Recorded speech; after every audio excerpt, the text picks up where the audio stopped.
Willy and DMase 1025, 1063 The Game, broadcasting from the Busy Bee Plumbing, Heating, and Air Conditioning Game Nashville Studios, home of the $99 yearly Beehive membership, where the buzz is always about great service. Willy Donick, Derek Mason with Adam Bingen on another Titans Monday after a loss. I believe that is now 20 losses in the Titans' past 26 games.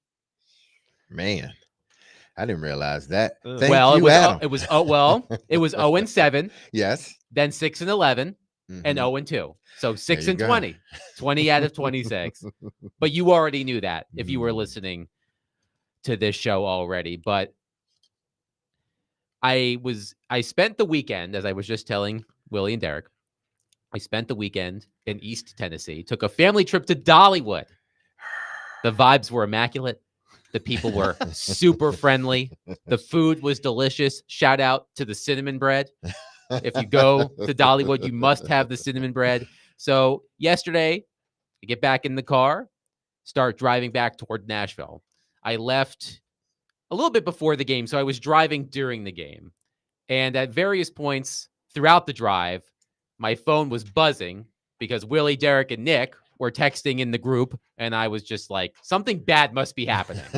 I couldn't Wait a minute. You think we're negative people like that? No, I just figured that the rate of the text messages, boom, boom, boom. I was like, something bad must have happened. And all I said into my voice to text was, no spoilers. I'm driving back from Dollywood. So I got back and watched the game, and all of those immaculate vibes I had for my weekend went right down the drain. Watching the Titans lose 24-17 again, this time to the New York Jets. And the story of the game, this game, the Titans did not have control of this game like they did the week before when they were up, 17-0 on the Bears, right, and completely blew it. The Jets were always within striking distance, but the story of the game, just as it was last week, was Will Levis making, to use the term he used last week, a boneheaded decision, refusing to go down when sacked and giving the ball up, fumbling it. I believe it was ruled as a sack fumble, basically. I think that's what it was ruled as. I think it was changed eventually. But either way, gave the ball away in a situation where he should not have given the ball away. And we were all Brian Callahan in that moment. The CBS cameras caught Brian Callahan, for those lip readers out there, saying, hey, what the F are you doing? Except he did not say F. He said something much worse. He followed through. Yes. What in the follow through are you doing? Correct. But we were all Brian Callahan in that moment. And for those of you whose confidence in Will Levis was shaken by his performance in the second half against the Bears, what he did yesterday overshadows any good. I thought Ian Eagle had a great line near the end of the first half. I believe there was about a minute left in the first half. They came back from commercial. And he said, I feel like this first half has been Will Levis in a nutshell. Some really good stuff, and then a couple of plays where you scratch your head a bit and say, why? And that is, again, the story of the game. Will Levis making a boneheaded decision that cost the Titans points. Now, it didn't cost them the game like the pick six did. You can't directly point to the mistake and say that the Titans lost the game because of Will Levis's decision this time around. But still, clearly, the guy hasn't learned. My heart just sunk when that happened because they were playing so well. And the drive up until that point was so impressive. So it was different in that it didn't directly cost them the game. It directly cost them 3 points, right? If he just takes the sack, they kick the field goal, they're up 10-0, and everybody's still feeling really good. I think where it cost them more was the residual, the re-entering all of the feelings coming out of last Sunday's game. I think that's the weight. And I feel like that weight is maybe the biggest thing going forward now, in that this is something we discussed last week. When you do this, the faith that the team has in you starts to get questioned, and you have to do that much more to overcome it. And there's still time for him to do it. And he knows what he has to do. And we're going to talk about the words he chose and everything like that. But I think the biggest thing is you've got to know that in that bunker, when everybody's in there and it's the big play and they're looking to you and you're calling the play, that everybody believes that you're the guy, you're the right guy to get us through this. And when you have things like that happen, it just shakes that. It shakes it. Yeah, it does. Let's talk about the good quickly. Yeah.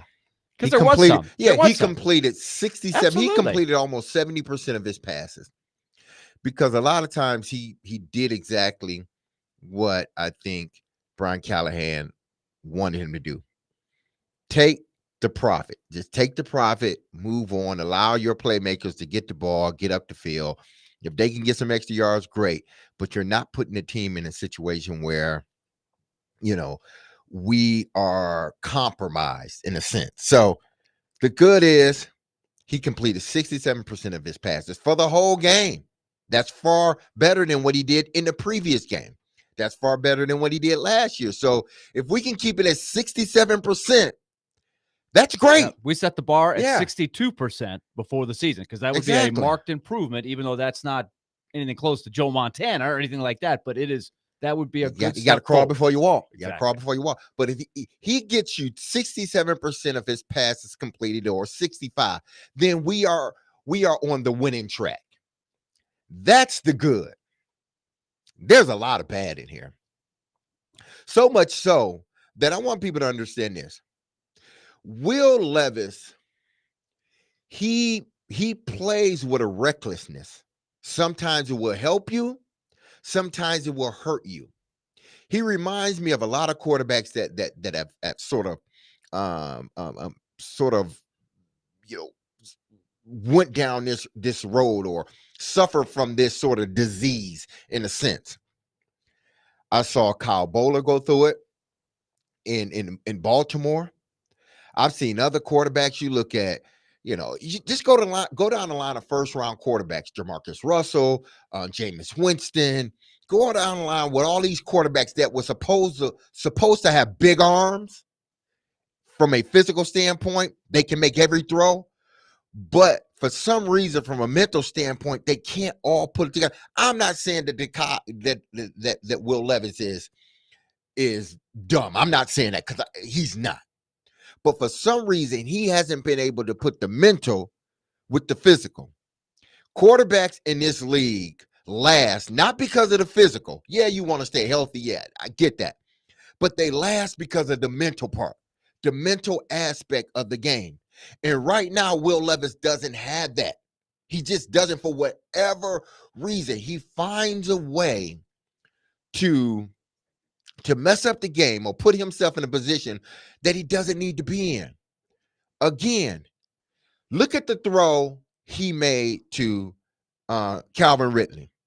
That was an interception-worthy throw. That ball should have been intercepted. And I know people are going to look at it and say, Will Levis, just look at that pass. But you know what that causes him to do? Try it again. Try it again. Exactly. Willie knows exactly what I'm talking about. Because that pass slipped in there, because Sauce Gardner stopped running for whatever reason, and he thought the safety was going to be able to get the interception, and he didn't want to run up Calvin Ridley's back. I thought the safety I thought he got it. I'm like, is it an interception? Then they said Calvin Ridley touchdown. I'm like, holy crap, touchdown. But then that's a false sense of reality. That pass should have never been thrown because that was an intercept. The minute that pass went in there, the probability of that ball being completed for a touchdown probably was somewhere in the teens. It's funny you mentioned that because I have the numbers for you. Thank you, Adam. According to Next I Gen feel good Stats. because Adam has more numbers than me. Like he speaks my language and he's taken to another level. Like, yes, Adam, tell me the number. According to Next Gen Stats, Will Levis's 40-yard touchdown pass to Calvin Ridley had a 16.5% completion probability, the most improbable completion of Levis's NFL career. Wow. And people are going to look at that and say, way to go, Will Levis. That's right. When in actuality, no, Don't throw that ball. That's one of those passes where you throw in, the coach is like, you got to be kidding me. He threw that, and you're looking like, oh, man, it's going to be an interception. And all of a sudden, you're like, did he overrun it? Did he catch it? Oh, my goodness, he caught it. Great, touchdown. But you're still going back in the film room, and you're like, 1, you threw it too late. 2, you stared it down. 3, you lucky that Sauce Gardner didn't want to run up Ridley's back, or the safety, for whatever reason, he couldn't get there, because that was an interception-worthy throw. So people, when you see things like that, it's not a good thing from the standpoint of he's going to think he can make that throw again, when in actuality, you shouldn't try to make that throw.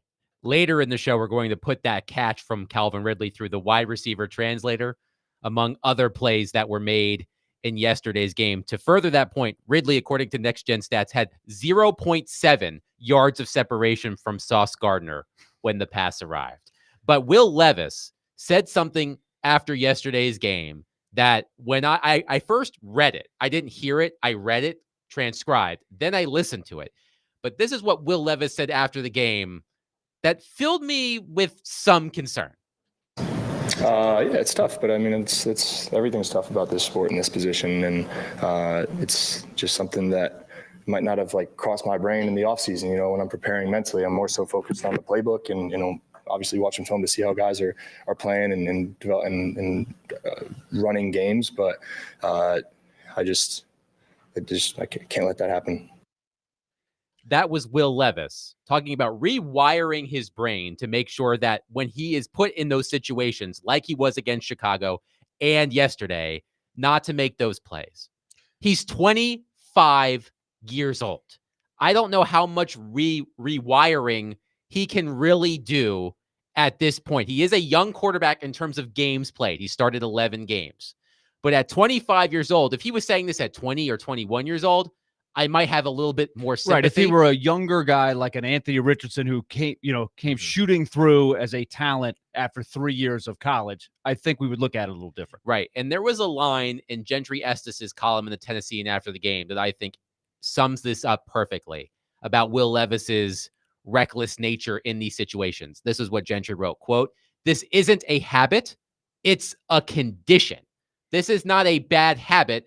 This is something that is ingrained in Will Levis." And how is the coaching staff going to go about, I can't say breaking him of this habit, because it isn't a habit. This is who Will Levis is. So how does he and the coaching staff go about, quote unquote, rewiring his brain at this stage? It's a good question. Mm-hmm. And I will say this in the context. Mm-hmm.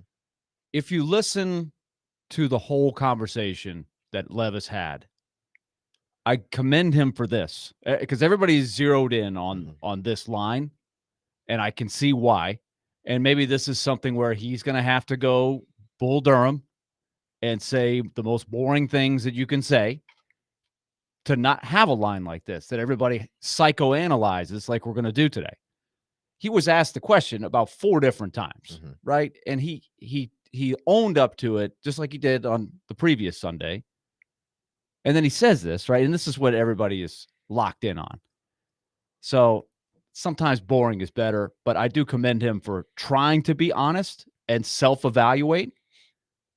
And now because he chose those words, we're freaking out, right? But so I try not to put too much stock in the words somebody chooses in a bigger press conference like that. And at the same time, I do think it is a fair question to ask, is can he break himself from this? The question is I don't know, because again, if you look at quarterbacks that sort of had this condition of throwing interceptions or making bonehead plays, they usually don't change. Those guys, only reason it changes because you don't allow them to pass the ball as much. That's the only reason it changes. It's not that a guy goes out there and he throw 2 interceptions after throwing 30 passes, and if you throw another 30 passes, he's not going to do it, it's going to change. No, the more he passes the ball, the more susceptible he is to making mistakes. The more Will Levis passes the ball, the more susceptible he is to doing something that is not going to help the team. There's a reason why late in the game, Brian Callahan chose to run the football than the pass. because he didn't want to put the team in a situation where the quarterback was going to do something to cause them the game. That's why he went strictly run game over the last part of the game, because he's losing trust. Believe me, people, Brian Callahan is losing trust in his quarterback. If he's losing trust in his quarterback, you know who else is losing trust in his quarterback? The team. The team is losing trust in the quarterback. Why? Because he continues to do the things, even though he recognizes himself doing it and he can speak on it after the game and take full event and take responsibility for it. But you're still doing it. Okay. I can say sorry a million times and I'm not going to do it. But if I go out and do it again, it doesn't mean anything.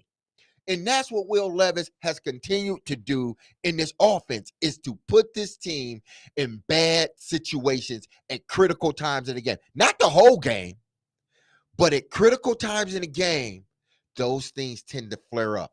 I don't think those are things that will change for Will Levis.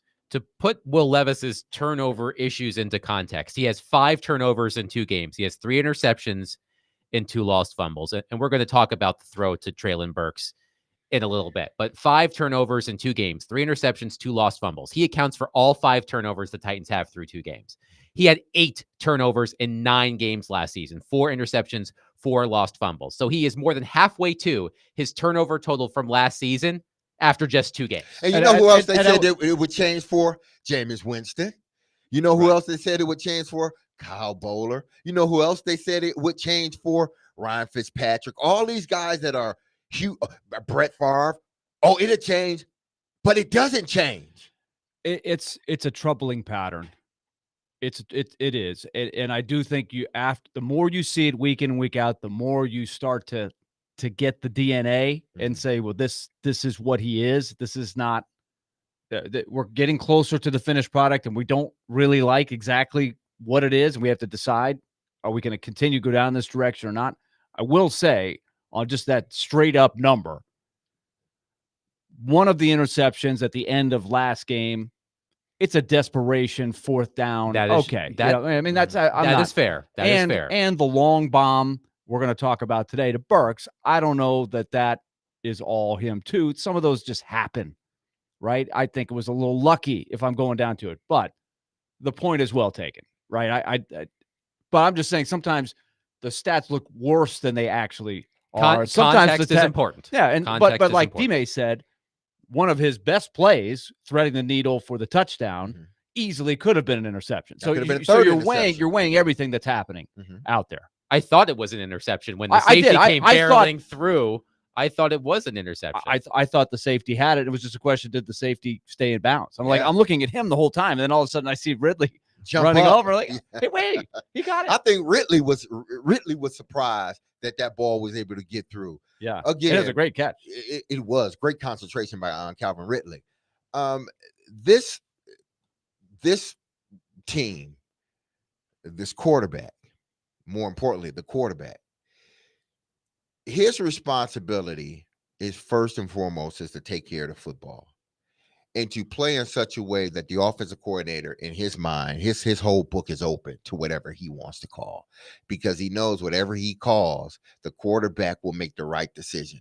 Well, Brian Callahan is at a point where now I think he's shaving down a lot of what he feels he wants to call. Why? Because he doesn't trust that the quarterback is going to make the right decision. There's a reason why Brian Callahan, you saw on the sideline, that he came out and said what he said, and you read his lips. A head coach that's not frustrated with his quarterback, he's not going to do that, because usually head coaches don't like to show up the quarterback. And I'm not saying he was doing that to show up Will Levis, but usually head coaches are so stoic in the sense of when it comes to their quarterback. When their quarterback comes to the sideline, they talk to them then as they're sitting down. Brian Callahan met Will Levis. As Will Levis was walking toward, he met him like, dude, what? That shows complete frustration with your quarterback. And you're starting to lose some of that confidence that you worked all off season to build up for your quarterback. by each game is being chopped away, not necessarily because of his whole play, but because he's making these bonehead mistakes at critical times when you think, dude, you should have learned from these. I understand you working during the offseason to make sure you're looking at defenses to see what they're scheming up and you're trying to learn the offense. But you need to, as a player, what do I need to do to not put my team in a bad position? And it seems like you haven't figured that out, Will Levis. It's like you revert, like it's like there's a brain fog when things start to get real hairy. And you just do something that is totally against what the team wants you to do. And then you get up and walk away like, oh, I got to learn how to not to do that again. Well, you know what? If that was a running back fumbling the ball 2 or 3 times, his ass would be on the bench. The head coach ain't got time to, you know what? You figure it out, but you figure it out on the bench, okay? We're going to bring somebody else in here, all right? We ain't going to let you figure it out in the game, because letting you figure it out in the game going to cost us games. Will Levis is enough for trying to figure it out. Get it done or get your ass on the bench. That goes for Brian Callahan too, because what you're doing, again, I am not throwing Will out with the bathwater. I'm not. That's not what I'm saying. But you got one more time to try to figure this out. Because if I don't pull you eventually, I'm doing a disservice to my team. Because you know what the locker room is saying now? Damn. Man, I don't trust. Gosh, man, they should go ahead and throw Rudolph in. What we got to lose, man? Gosh, we doing the defense. We doing everything we need to do, man. And this dude doing stupid stuff. Gosh, come on. That's what the locker room is going to start saying. So Brian Callahan has to get this in order. If Will Levis can't do it, go to Mason Rudolph. This ain't your pick. You didn't want him. You inherited him. Okay, so if you inherited this guy, he's not getting the job done. You need to go to the other guy. Why? Not necessarily because it's you versus the quarterback. It's the team you're worrying about now.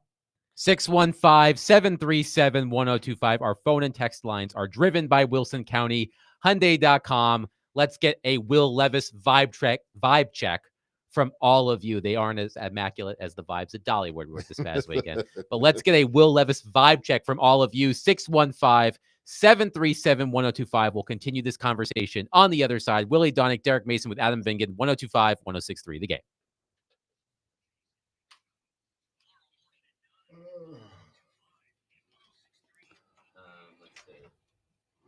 All right, let's talk Loan Pronto. The mortgage rates have gone way down, the lowest rate in a long time. So if your current rate is over 6%, you need to pay attention right now if you're a homeowner, because you can dump that and get a better rate, lower that house payment month in, month out. And if you go through the process that Loan Pronto has, the zero-cost rate reduction home loan, you can lock in a lower rate, no closing costs, matter of days, with almost no paperwork and usually no appraisal. And if you act now, you could even skip your next 2 house payments. So call now. See if Loan Pronto is what you need. I'm a client myself. Loan Pronto has helped our family. So call 615-499-5780 or go to loanpronto.com. 615-499-5780 or go to loanpronto.com. Equal housing lender, NMLS 166-1781 on approved credit, NMLSconsumeraccess.org.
Have you been around a quarterback that makes plays like that in the game?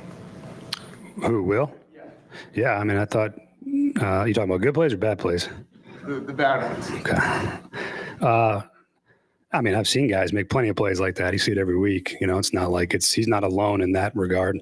But we just got to do a better job and keep coaching and protect the football better, because one-score games and losing turnover margins are going to send you to the losers column more often than not, and we just have to do a better job protecting the ball.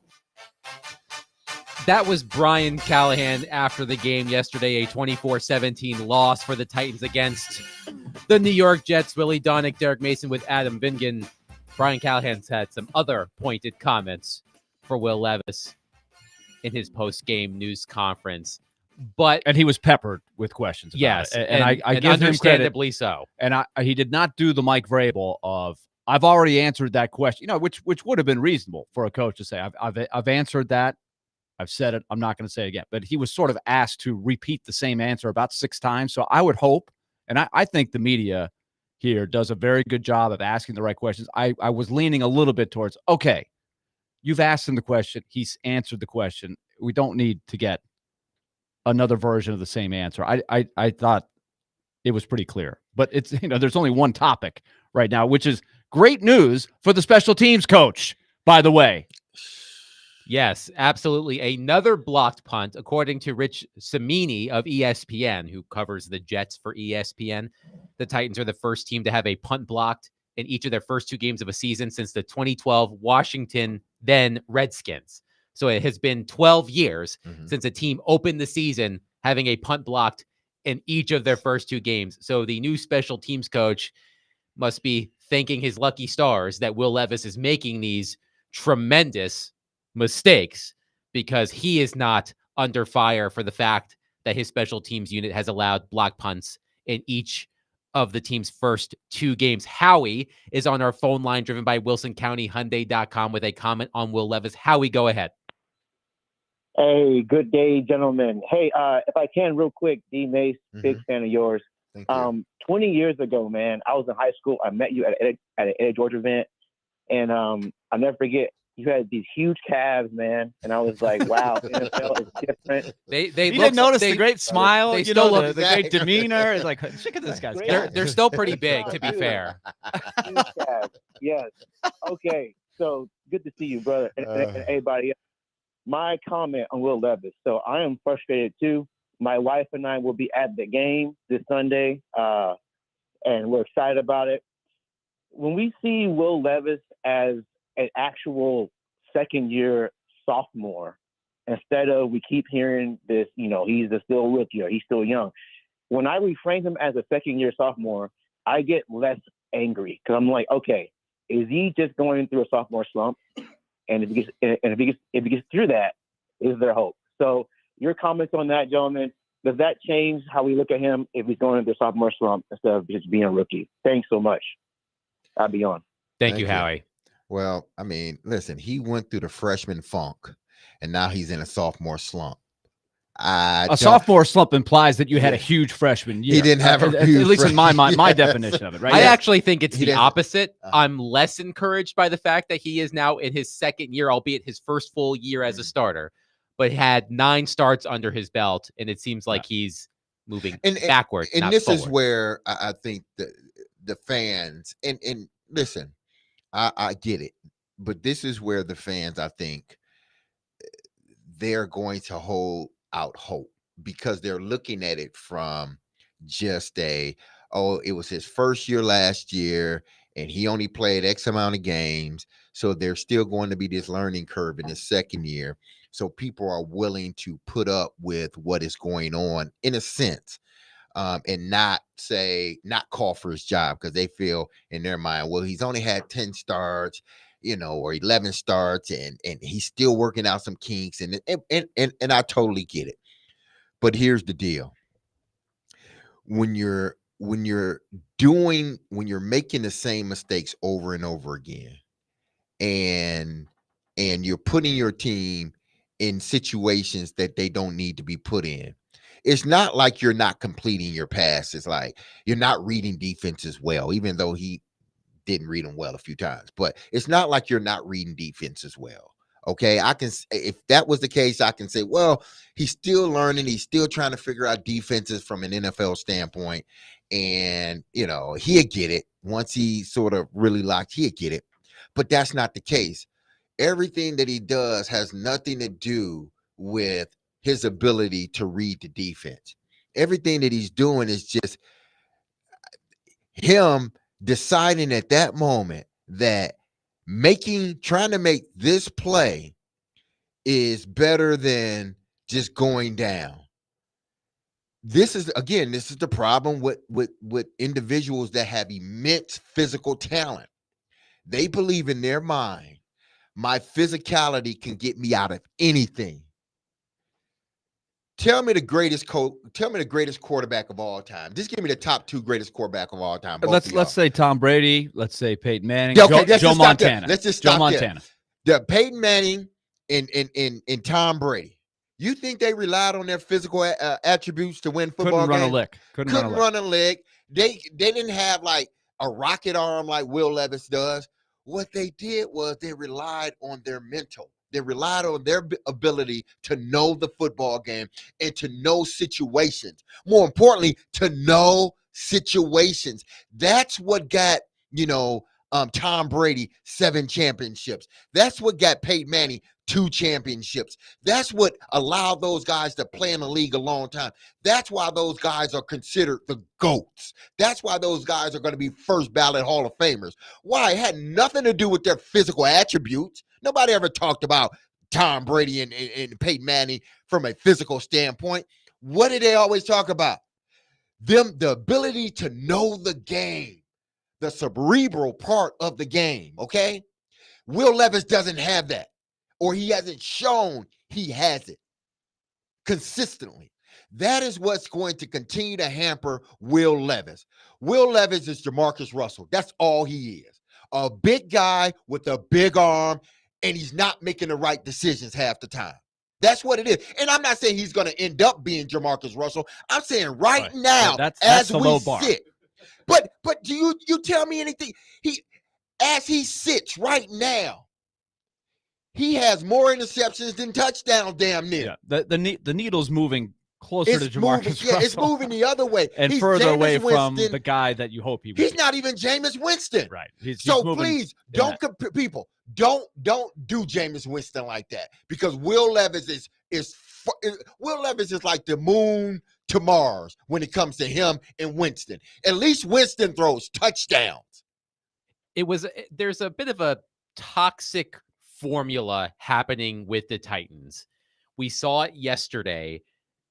The Jets generated pressure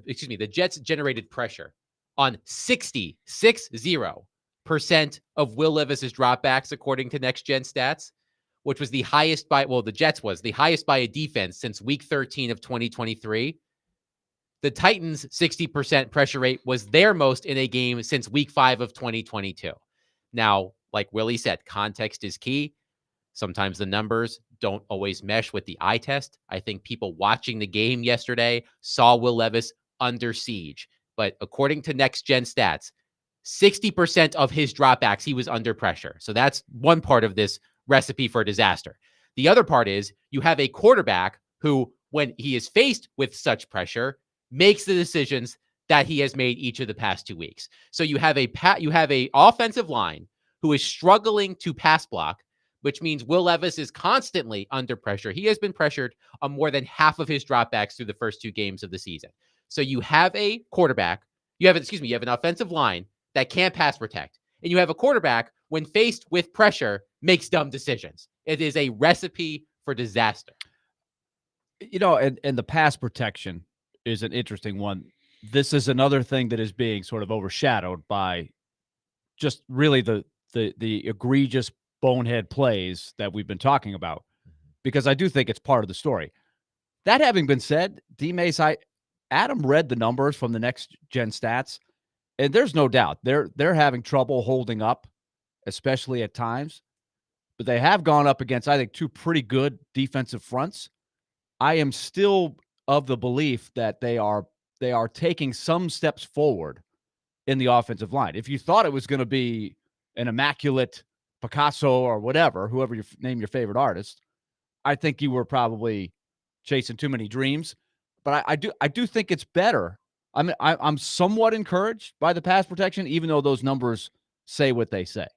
I don't know about you guys. I feel like it's moving in the right direction.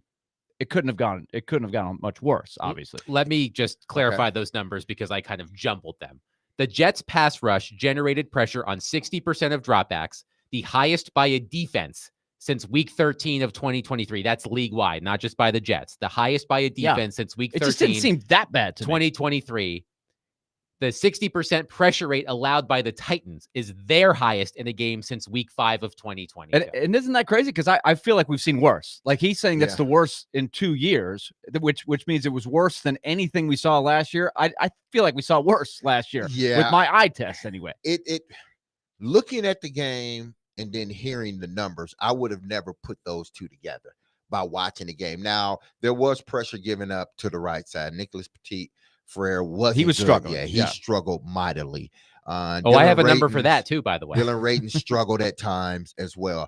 I thought J.C. Latham did a really good job. I think he had a bounce back game in regards to him, being a pass blocker and a run blocker. I think the left side of the line they played better. They're still working out their things. It seemed like the right side of the line took a step back. I don't know if Dylan Rayton is still dealing with some type of injury. The injury that occurred in the first game, I don't know if he's completely over it, but he didn't look like the same guard this game that he did in the first game.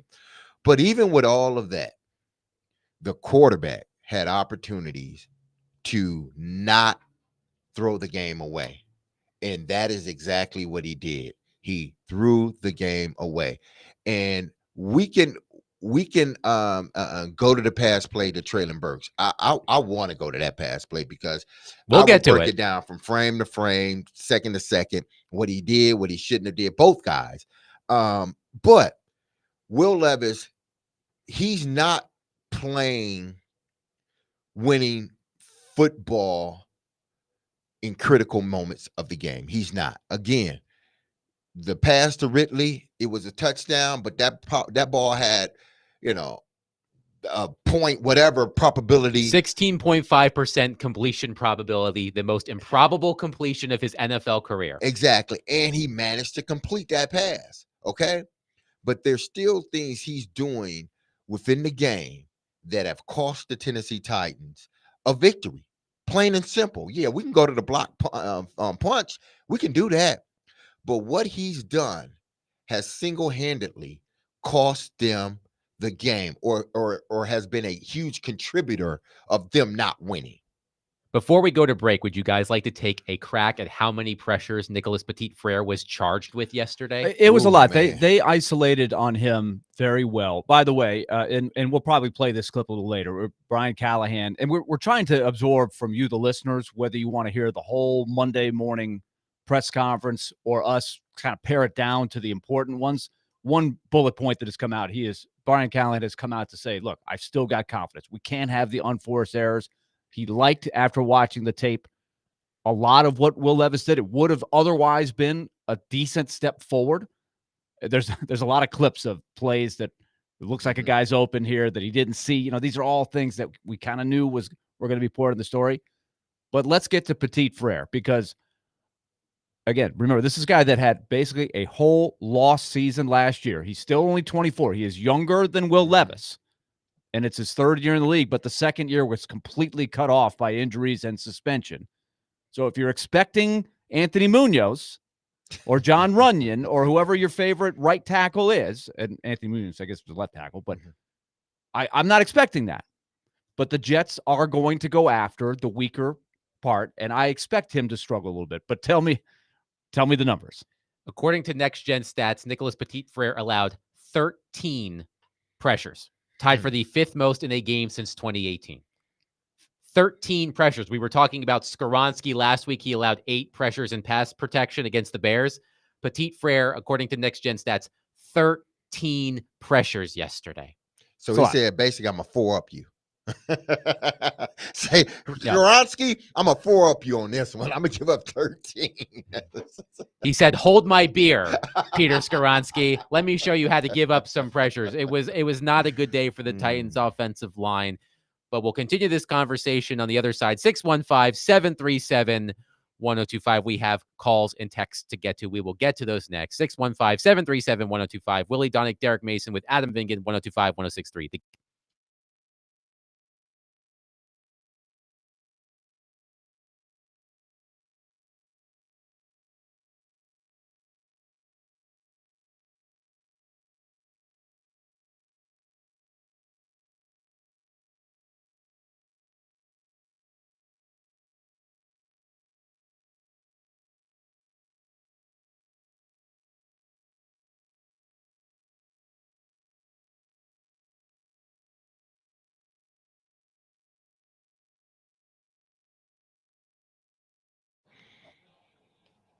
Derek Mason here. If you've injured yourself in a motorcycle accident, go to lawtiger.com for a free case evaluation.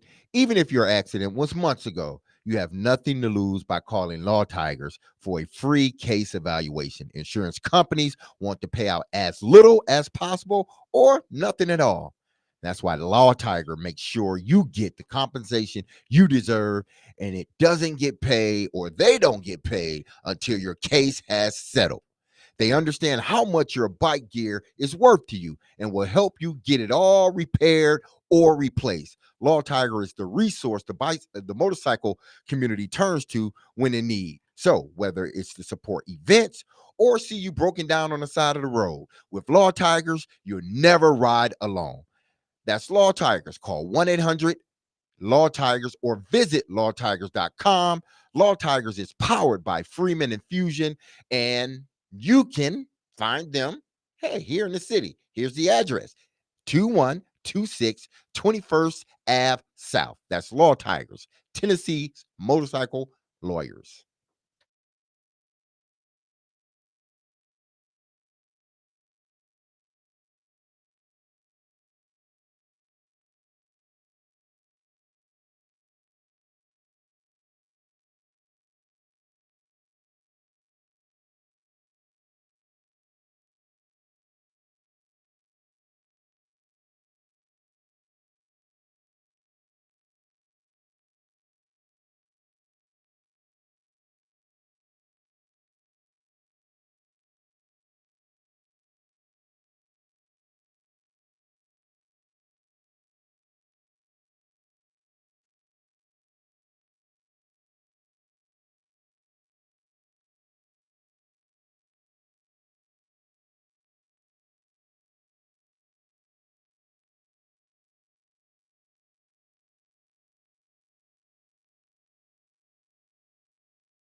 Size matters.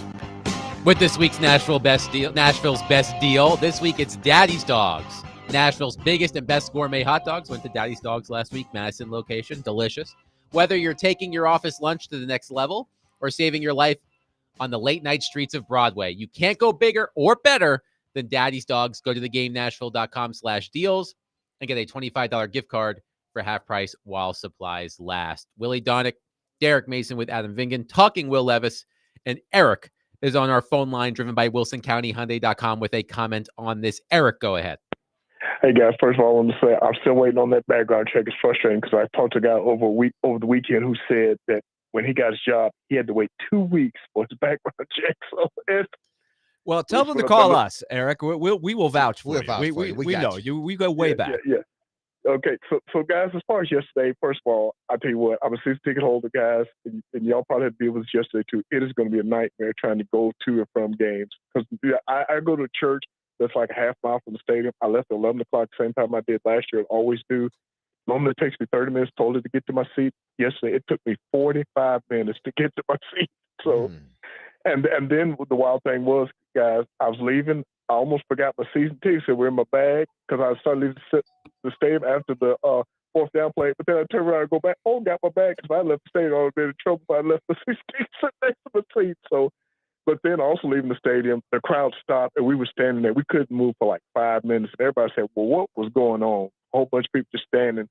And it was on the side where it was like the gate entrance one trying to go around to get out that way. Because that's the way I came in. That's where I wanted to go back out. But it was just frustrating. But anyway.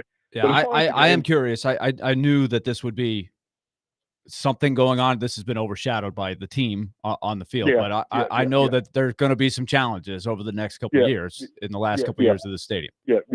But as far as the game goes yesterday, unfortunately, the Titans are making the national media, which people crave for the wrong reasons. Of course, everybody talking about Will Levis. And last week and this week, his bonehead plays. I know you're going to talk about the Traylon Burks plays. You know, I definitely thought he should have fought for the ball because he had it in his hand, and he's a bigger, sharper receiver. You got to come down and steal that ball some way. You know, you could put some blame on Levis, but definitely I thought Burks should have had the ball. I credited him also for the big run he had. You know, how you feel about the touchdown pass to Calvin Ridley. Certainly it was a great play, but I thought, guys, it was intercepted. But give Calvin Ridley credit for making the great play or whatever adjustment he had to make on the ball, guys. And also, as far as the special teams, that's just so frustrating because somebody made the point, I forgot about this. You realize Ryan Stonehouse has had 4 punts blocked in 3 games.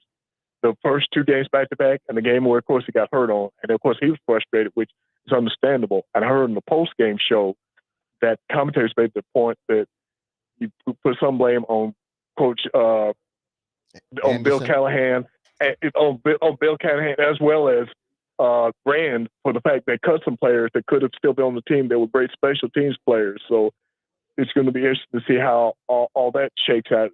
Make of that what you will. But the frustrating thing is the defense, and I do really need turnovers, but I saw a stat where they are number 1 in a lot of stats this morning. But that does be so good if they don't win no games. I mean, we should be 2-0 instead of 0-2. But guys, we'll see what happens. I'm definitely going to be there Green Bay Sunday. It's going to be frustrating if we do lose to Malik Willis. Have to get rid of him, but you got to give him credit for the way they're handling him up there. So, which was the perfect game play. But we'll see what happens. Guys, we'll get off the just get some other Thanks, calls. Eric. Thanks, Eric. And we'll talk to you soon. So when we were on break here on the television behind me, Pat McAfee was having Adam Schefter on, and we can't hear it; it's on mute. But the bottom line said Will Levis doing Will Levis things. Usually, as Willie said, when you hear someone doing someone things, Willie used the example of Roman Yossi doing Roman Yossi things. It's usually a good thing. Will Levis doing Will Levis things. I don't have to hear what McAfee and Schefter are saying. I know it's bad. And they showed the clip, of course, of Brian Callahan. I was going to say, give you 3 guesses what clip they then rolled after they put that headline up there. Right. But, you know, I've been scouring the text line driven by WilsonCountyHyundai.com. And as you might expect, a lot of people are out or very close to being out on Will Levis. My favorite comment from one texter said that Will Levis is a glorified XFL quarterback. I mean, Tommy Maddox had a cup of coffee in the NFL, XFL MVP, but when you think about the quarterbacks, and Paul Gaharski had an interesting story about this that we will intend to get to a little bit later, comparing quarterbacks through their first 11 starts with some of the statistics that Levis has, particularly touchdown throws, interceptions, and fumbles, if I'm not mistaken. The outlier is Brett Favre. And I think people who are holding on to hope that Will Levis, this is just a bump in the road at the start of his career. Hey, maybe he'll turn into Brett Favre one day. I think that's a pipe dream. Very few people turn into Brett Favre. But the quarterbacks on this list are not quarterbacks you want to be associated for the with. most part. It's a wide range, I thought. I'm going to try to stick to what I've heard as a theory on evaluating quarterback, and I want to try to stay consistent with it. And it's hard in the moment because it's easy to say right now, that's it. I've seen enough. He's not going to make it, because I think we can all go back through and find examples of people that you thought that about in regardless of whether we're talking about a quarterback, a goalie, a wing in hockey, a baseball right fielder. There are stories of guys who do have the light go on. Baker Mayfield might be a great example right now. He is getting lauded as, hey, is he? I just saw on First Take, they're going back through it and saying, is he in the top 10 right now? He was thrown out, cast off as a bust by his former team. And here he is. So there are guys that go a circuitous route before they get there. I'm going to say 20 games. I want to see 20 games before I really say this is what he is. And I'm probably more patient than some. Well, whether it's 20 games or 220 games, he has to figure out a way to not make these mistakes. You can't play Brett Favre football anymore. No. Those days are gone. Defenses are much more complex. These athletes are a lot better, a lot more athletic. So you can't be just throwing the ball around the yard all willy-nilly without any, sense of I need to, protect the ball. If you're not thinking about protecting the ball, especially in critical situations, then you're going to end up doing the same thing that Will Levis has done the last two games. He is who he is. Because even if you look at Josh, and this is here's the reason why I am concerned, like more than just a little bit concerned.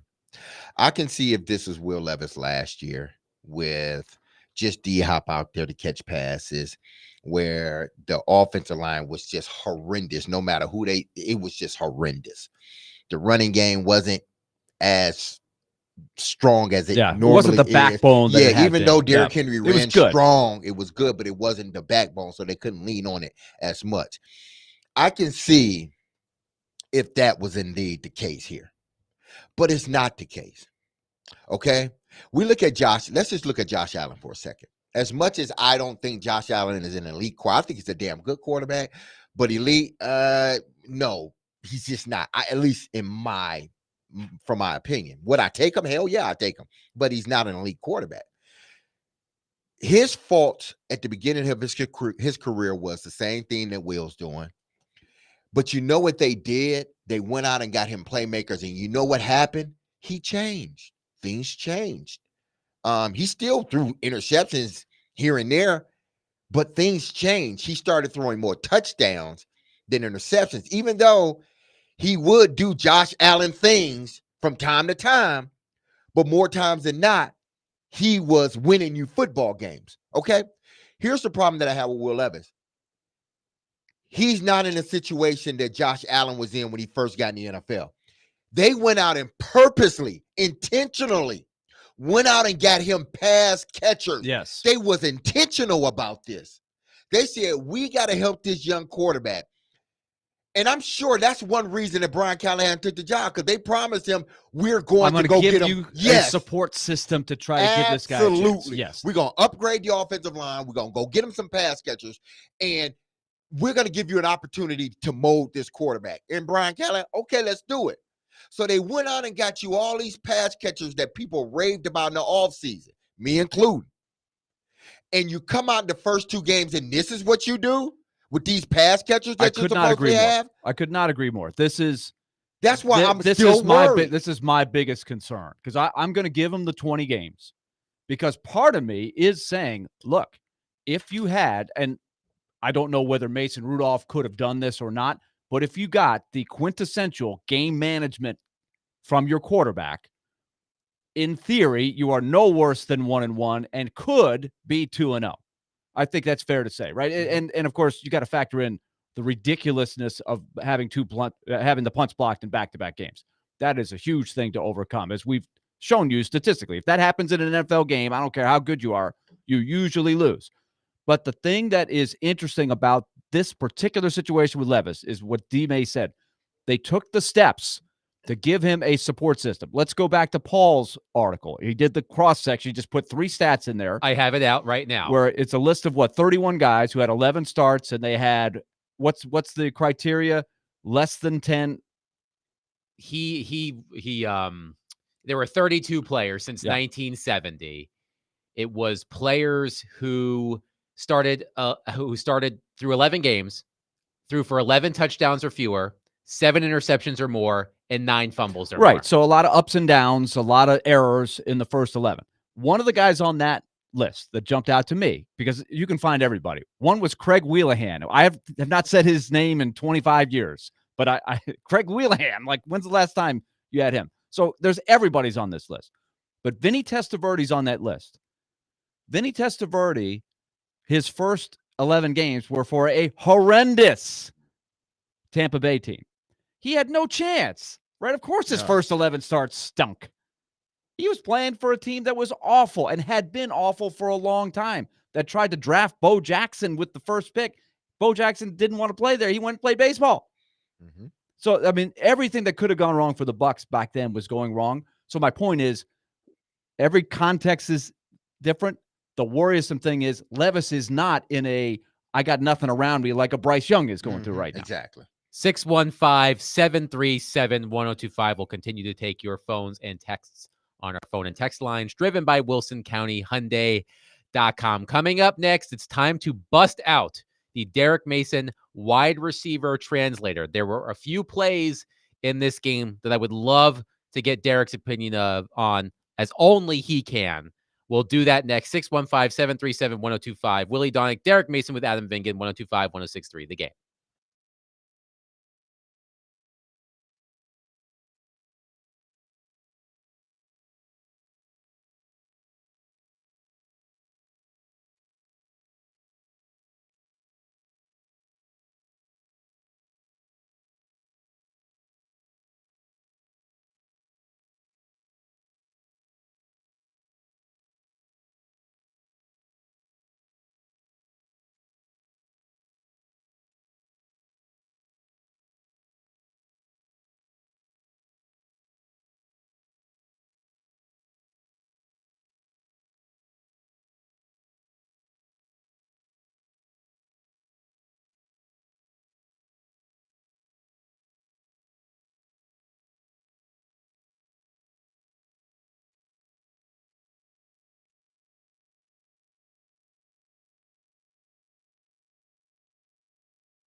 Willy and DMase, 102.5, 106.3 of the game, broadcasting from the Busy Bee Plumbing, Heating, and Air Conditioning Game Nashville Studios, home of the $99 yearly Beehive membership, where the buzz is always about great service. Willy Donick, Derek Mason with Adam Bingen, breaking down the Titans' 24-17 loss to the New York Jets, dropping the Titans to 0-2. I believe they are one of 9 teams in the NFL that are 0-2, and we'll talk about that as well.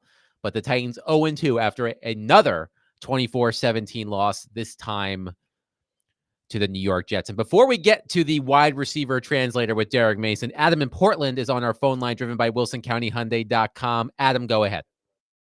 Hey, Adam. So, yeah, I can't even with Will Levis right now, dude. Like, I can't. And what's funny is if you watch Brian Callahan's press conference, he can't either, dude. Like, he's so sick of it. He all but said, he's a big boy. I didn't tell him to do those stupid things. Like, that's basically what he wanted to say. Like, I'm not coaching that. Y'all don't point it at me. Like, can you imagine being a head coach and your first, like, you waited your whole life to be head coach of a team and your quarterback was Will Levis those first 2 games? Like, oh, my God. What do you do with that, man? Like, I mean, run 90% of the time, start stacking up tight ends. I don't know the answer to it, but it's he's frustrated. Yes, it's a good question because I think last year, when you said, like, run it 1,000,000 times, Adam, I do think that's kind of what they were trying to do last year. Just run the heck. Like, even when Malik Willis was in there last year, it's like, well, we'll just run the heck out of it and see if we can have great defense. I think the frustrating thing for Callahan has to be, and I think I'm seeing it. DMase, you and I and Adam were just having this discussion during the break. I like the way the plays are designed. I'm encouraged by the scheme. I think Brian Callahan is as advertised as a guy who can put together a really good modern scheme, balanced runs, controlled passing game, get the percentage, like you mentioned in the first hour, get the completion percentage up. You see what he's trying to do. So the frustrating thing is he is giving him lanes to have success. And it's just these big plays are just knocking it back. Yeah. But I like what he's doing. Like, I think Callahan is doing exactly what he was hired to do. It's just that Levis has got to take it and drive down the lane, and that's there for him. Yeah, it's like, I mean, listen, for those of you who follow basketball, it's like Stockton to Malone. Stockton is Brian Callahan, and he's giving Will Levis these plays. It's like, dude, if you just be patient and play boring football, man. These will be layups just about every time. Come on. Or we're going to get fired, or we're going to free throw line, man. Just look at you. You're completing 60-something% of your pass. Just keep doing it, man. I'm going to call. Oh, my goodness. Yes. Oh, hell, you did that? Oh, damn. Here we go again. Now we got to draw something. Now we got to go back to phase 1 again and start all over. Because I'm giving you these great passes. I'm Magic Johnsoning you all over the place, and you are just fumbling the ball or throwing errant passes or overthrowing guys. Dude, I'm giving you the blueprint to be successful, and you're not being successful in it. It's time for the wide receiver translator. Wide receiver translator. Who supplied the voice for that? I love it. I think that was one Caroline Fenton. Yeah, it might have been Caroline. Sounds a lot younger. In that Indeed, clip. it was. We remastered it, and everything else. I was like, did you go to a preschool? Did you get her while she was in preschool? If you play it backwards, I think you get like Secrets of LSU Life on Campus or something like that. Feels very Charles Manson-like if you play it backwards. Was it the Beatles that he was playing backwards? I think the Beatles had some of that going, yeah. Either way. Yeah. So we're going to start with the play after Will Levis's first turnover, which was the deep ball to Treylon Burks that was intercepted by Braden Eccles of the New York Jets. Now, this is the thing that frustrated me about this play. And of course, then we'll hand it over to Derek. I went and looked at the measurements of Treylon Burks versus Brandon Eccles. Burks has 4 inches and 46 pounds on Brandon Eccles. Burks is 4 inches taller and 46 pounds heavier. One would think, and I am not the expert, you are, Derek.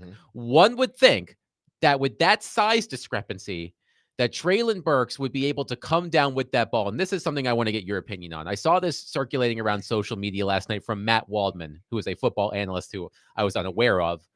until yesterday. And he had a tweet and an accompanying video breaking down that play where he says, quote, Treylon Burks still doesn't know how to attack a contested vertical route. And the point I believe Waldman was making was when Burks went up, he was underhanded, had his elbows in. And I believe Eccles had his hands when Eccles went to put his hands up to prevent the catch. Their hands were on the same level, as opposed to Treylon Burks stretching out overhand and using that size discrepancy to his advantage. So when you look at this play, let's start with the pass. What did you think of the pass to Burks? And then we'll go to the attempt at a catch. It was a bad pass. There's no reason. As strong as your arm is, Will Levis, as much as you want to show it off to everybody else, there's no way that pass should have been underthrown. You didn't get any pressure. You were able to step up in the pocket. You didn't have a complete follow-through on the pass. You tried to throw it with all shoulder instead of using your hips and everything else and getting your body into the throw and throwing it high into the front pylon. Throw it high to the front pylon, or better yet, throw it high to the back pylon. You know why? Because now you don't give the safety the ability to get underneath it. That corner is running from an angle. He's not going to be able to get it. And Treylon Burks can run under the football. This is another instance where you throw the guy open. Don't throw it to him. You threw it to him. And I wish Wegman or Weidman or whatever the hell his name is, Matt Waldman, would have explained that part. As a receiver, we're taught, take the high angle, the quarterback's going to throw it to the back pylon or the front pylon, and you run and get it. Again, Will Levis, you can throw the ball 1,000,000 yards, but on this particular play, you didn't throw it when you had a clean pocket, basically, to step up and to launch the football. You didn't do that. You made the pass a 50-50 pass when it didn't need to be a 50-50. It should have been more like a 70-30, meaning a 70% chance of you catching this and a 30% chance of it getting intercepted or incompleted. Because if I throw it long, I allow Treylon Burks to then run underneath the football. Don't give the defensive back an opportunity to play. This was a hell of a play by the cornerback. Treylon, you know how hard it is? Now I'm transitioning into Treylon because I just transitioned. To answer your question, no, I don't know how hard it is. But I'm trying to explain this to a guy like Wegman or Wigman. Matt Waldman. Waldman, excuse me. Wegmans is a grocery store. I want to explain to a guy like Matt Waldman that you know how difficult this catch. It's a 50-50 ball. That's what it is. So if it's a 50-50 ball, how do you then blame him for not making a catch and the interception? That's one specific thing that he's trying to get at, though, because I do see it with Burks. There are certain guys that are just, and I see outfielders in baseball that have this gift, but the great wide receivers, they just are able to adjust, and they call it the high point, right? Use his, go up and get that. He was kind of getting contested and pushed.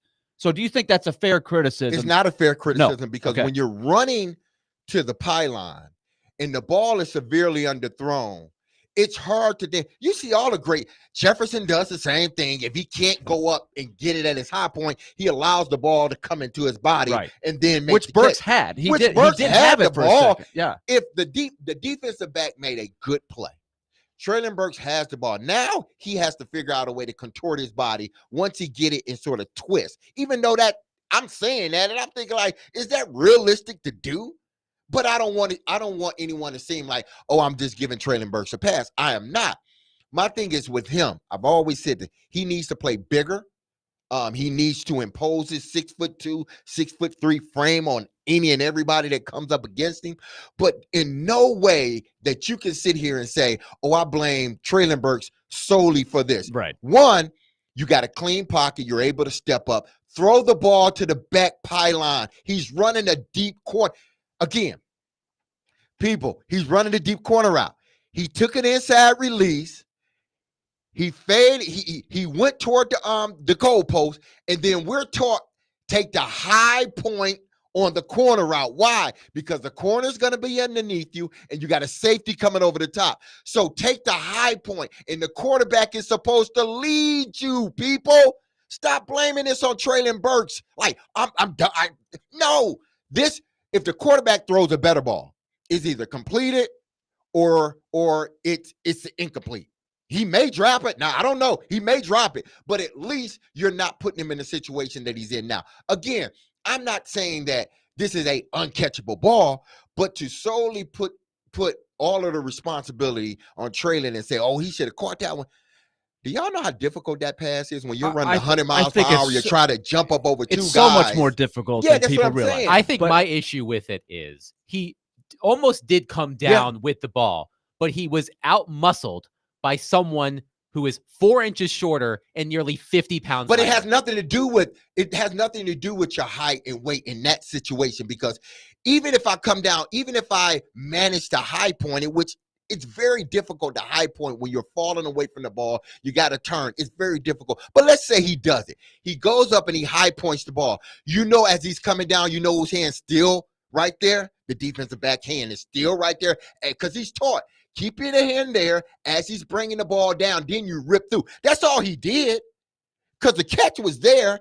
He just played through the catch, meaning the defensive back, which that's his job. We have to give him some credit for that. It was a hell of an interception. And I think he was a little bit lucky that they just fell the perfect way for him, leverage-wise, to be able to kind of steal it from him after Burks initially had it. I did think he had it. No, he did have it. But his arm was in between the ball and Traylon. And what I'm trying to wrap my arms around is, okay, I do think there are some guys that once they have it, you are not getting it from them. Oh, of course. Right? And Burks, he lacks in that a little bit. He's still sort of collapsing. He's not strong. Like I think of a Randy Moss. Like there are guys that know how to kind of make that little wiggle to keep you on their back and know how to just get the hands up, snatch it, or once it hits him in the shoulder, hits him in the chest, boom, he gets his two hands up. It's like claws. You're not getting it from him. That's where Burks is still that's falling my short. issue. Well, Will Levis, people got to remember, Will Levis made that same exact throw earlier in the game to Calvin Ridley. It was the same exact throw, same exact route. I guarantee you. He went inside as if he was going to the post, and he broke back out to the corner. And Calvin Ridley did exactly what you're supposed to do. Take the high corner. Will Levis did exactly what you're supposed to do as a quarterback. Throw it to him, throw him open. Don't throw it to him. Throw him open. And what happened? It Ridley went right through his hand. Yeah. Why then you have another? Brian Callahan saw that play was open. He waited for a while, couple quarters, and he went back into that exact same play from a different formation, probably with a different guy. And the same results would have happened had Will Levis stepped through his throw and thrown it where he was supposed to. He grossly underthrew that ball. Why he did that, I have no idea. He tried to make a perfect pass instead of just throwing the football and allowing your receiver, as you did with Calvin Ridley, allowing your receiver to run underneath that ball. In no way should that have been a contested catch. Yeah. That should have been either I'm catching it and running in the end zone or falling, or is it incomplete pass? It's a great point because, as we've talked about, one of Levis's best strengths is he can make those throws, which are very difficult. You got to have a strong arm to throw it on that angle, that deep, and be effective. But because it makes the defense guard the whole width of the field and a big length of the field. And in theory, that should open up. The fear of that, if he can hit a few of those, should open up some other things underneath, which they're trying to do to get that completion percentage up. So they need that play in the arsenal there. But that's the tough thing about it is Levis has the strength to make that throw, but he's got to have the accuracy to hit on enough of them. So I'm sorry, Eric. If I'm hearing you correctly, the way that Traylon Burks went up to catch that ball with his hands underhanded like this was a product of the ball placement, not of a technique issue with Traylon Burks. Am I hearing that correctly? Yeah, it's not necessarily a technique. Again, do you, in an ideal situation, do you want your receiver to go up and catch it at his high point? Absolutely, you want that. But in reality, it doesn't happen that way a lot. Typically, if he makes that catch, what is it, Weidman? Matt Waldman. You're coming up with many names. Yeah. Matt Waldman. Waldman. If he makes that catch, Matt Waldman isn't saying anything, because if he was truly critiquing him, whether he makes that catch or not, he would go back and say, hey, listen, it would have been a much easier catch had he went up and got it at his highest point rather than allowing it to come to his body and then making the catch. But he didn't, but I'm sure he would have. Only reason he chose to sort of make those comments because the ball was intercepted. That was a good play by the defensive back. It was a 50-50 ball the way Will Levis threw it. Traylon had it. He just got it stripped away from him. Basically, that's what it is. That's what it was. I'm not putting the blame solely or I'm putting the blame more on Will Levis for the type of ball he threw rather than put it on Traylon. And I know why everybody's putting it on Traylon Burks, because he has not done anything since he became the guy that replaced A.J. Brown. So anything that he doesn't do, people are going to blame on him. That's just the way it is. The full tweet from Matt Waldman is, quote, Traylon Burks still doesn't know how to attack a contested vertical route. The hands position undercuts his strength, length, and ability to protect the ball as he secures this.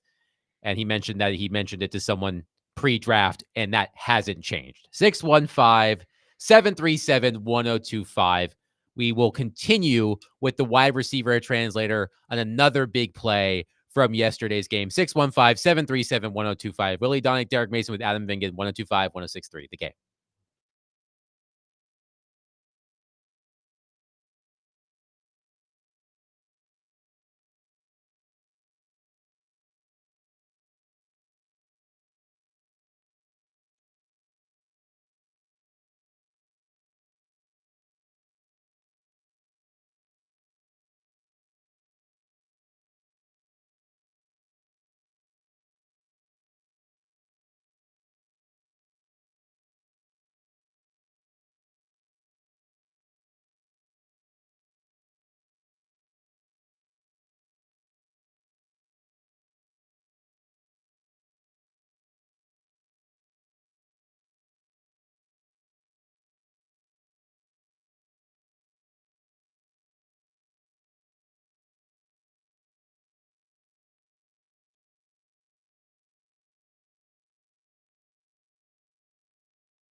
Join Jarrett Stillman, Chris Sanders, and our Derek Mason at John Bon Jovi's this Sunday from 9:30 to 11:30 for the pregame show.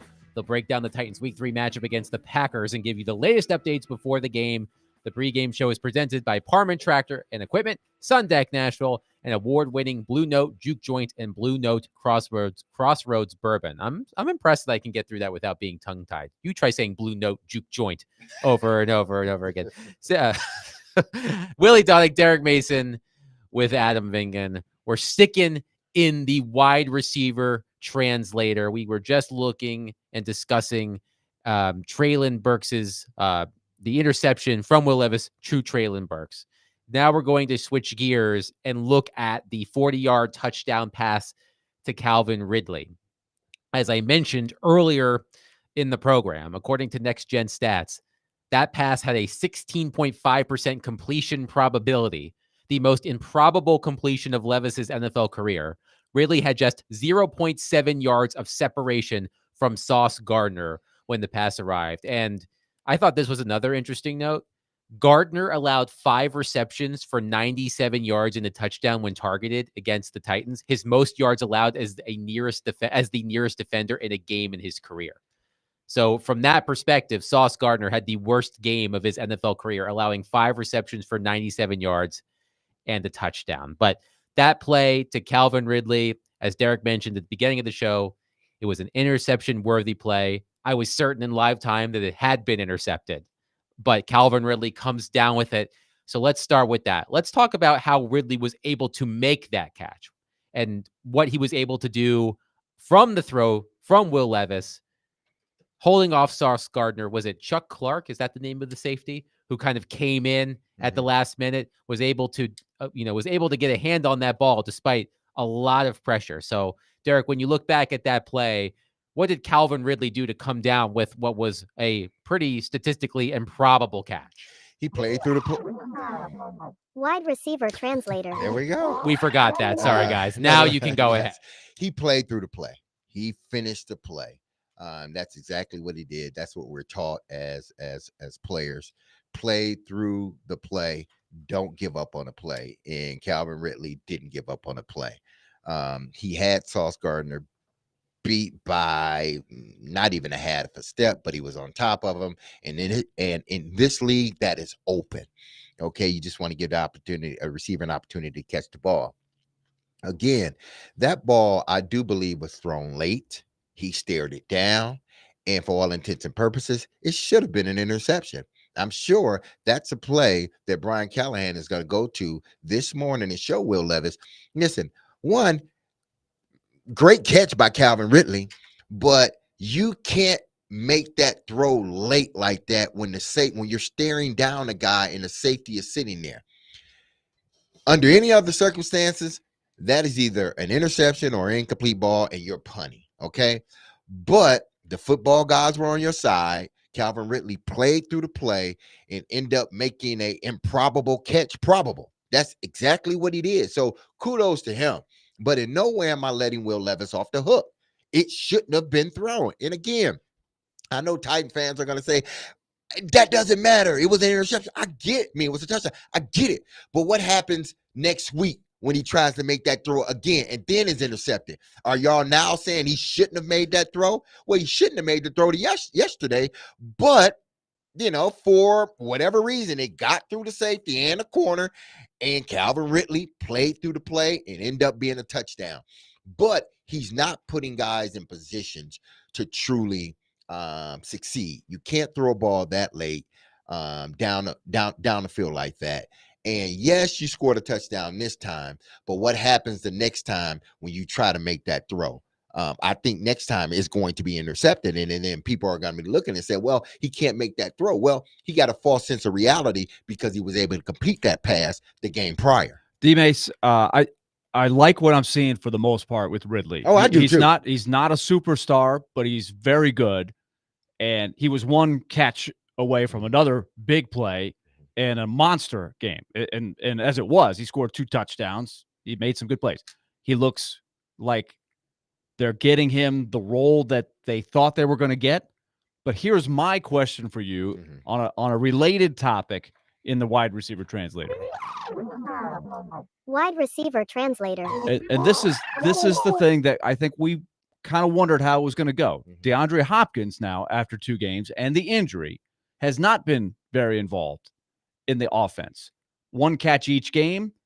And I think you noticed a little body language of a guy that is used to being targeted 10 or 12 times a game. Now, there are he knows he's not 100% yet. Brian Callahan is already trying to massage this, right? So how do you see this going, especially with them sitting at 0-2 in a year that I've said from the start is an exploratory year? I think it's a rebuild. My expectations are not super high. So where do you see DeAndre Hopkins unfolding here? Okay, I'm going to say this, and it is what it is. If it gets back to Hop, so be it. No disclaimers. But just let it rip, Derek. No, it's nothing bad about him per se, about his play necessarily. But if it continues to go this way, as it has been going, we have we got another month before the trade deadline. If it continues to go the way it has been going, where he's not in the game much, he's not being involved in the offense for whatever reason. You saw after the first catch for 9 yards, the only catch, he got targeted the second time, but his only catch, he comes back and he has this look. He's not going to say anything. Believe me, I've done the same thing. You know the feeling. I know the feeling. I know the gesture. So you can sit there and say, oh, that's not the case. You act as if I hadn't played the position before and I wasn't in those situations before and I haven't seen other guys in those situations and I know what they're thinking because they come and tell me. You saw his face after that catch. It's like, oh, I got 1 catch. Like, seriously? Man, this mind, you need to be throwing me the ball more. I've been open other times, and you just now throw me the ball on a 9-yard completion. Seriously, he comes back to the huddle. Calvin Ridley gives them dap to keep him in the game. I know all of this because either I have done it to somebody or somebody has done it to me, trying to keep me in the game. Let's go, Mace. Good catch. 9 yards, I know, but good catch. Let's get, or I've done it to somebody else. When you've been the focal point of every offense that you've been in your career, every offense, Hop has been the number 1 target in every offense he's been. And when you're not the number 1, and frankly, you're not even number 2, you have a problem with that. Again, I'm not saying that D-Hop is going to go to the newspaper or start leaking stuff. I'm not saying that. But what I am saying is this. If it doesn't change before the trade deadline, be expecting something to happen. Something's going to come out of that building that states D-Hop wants to be moved. I'm not saying he's going to say it. I'm not saying the Titans are thinking about it. There are ways. There are ways. There are ways for things to get out to make it seem that Hop is not happy with his role in his offense. I'm completely healthy. I have no residual effects of the knee injury. You got to talk to the coordinator. I'm out here playing football. I'm trying to help the team. That's what it's going to come down to. I'm telling y'all right now. If it doesn't change, I'm saying if it doesn't change. If it changes, status, you move on. You know, the first 2 games didn't mean anything. Now I'm a part of the offense. Now I'm happy. We're winning, we're losing. It doesn't matter. I'm happy. Okay? But if things doesn't change with him, and you involving him in the offense, best believe something will come out of that building stating that either he's unhappy with his role in the offense or he wants to be traded. He is closer to retirement than not. This guy wants a championship. He's not in it just to be in it. He wants a championship. And if this team doesn't look as if they're in a position to make the playoffs, best believe there will be words coming out of that building somehow, some way, where he may be on the trading blocks. I'm not saying that he will. I'm not saying it's going to be him that's putting this out, but a guy that has been the number 1 option for 10 of the 11 years of his career, all of a sudden, he's the number 3 or number 4 option, and you're losing? Nah, he's going to want out of there. The NFL trade deadline is after week 9, November 5th. So after week 9 games is the NFL trade deadline, the Tuesday after week 9 games, which is November 5th. And I know that Hopkins was compromised physically last week. He did not appear to be 100%. Remember, Taylor Lewan said on the Bussin' with the Boys podcast that Hopkins wasn't going to play. He was active. He wasn't too involved in the offense. He only ran 7 routes against the Bears. But didn't he say I was good? He said I was good. He said this week he was good. And I believe he is. I believe it more this week than last week. But my point is he has run 23 routes in 2 games. Mm-hmm. He has been targeted 3 times. That is a target share of 13%. For context, last season, he was targeted on 28.2% of his routes. Will Levis is suffering. Well, D-Hop is sort of collateral. It's like collateral damage in all of this. Mm-hmm. D-Hop is the collateral damage in all of this. You know why? Because last year, D-Hop, you brought him in to be your number 1 option. So everybody, whatever quarterback was underneath center, they deferred to him. And I even said last year, you can't do that.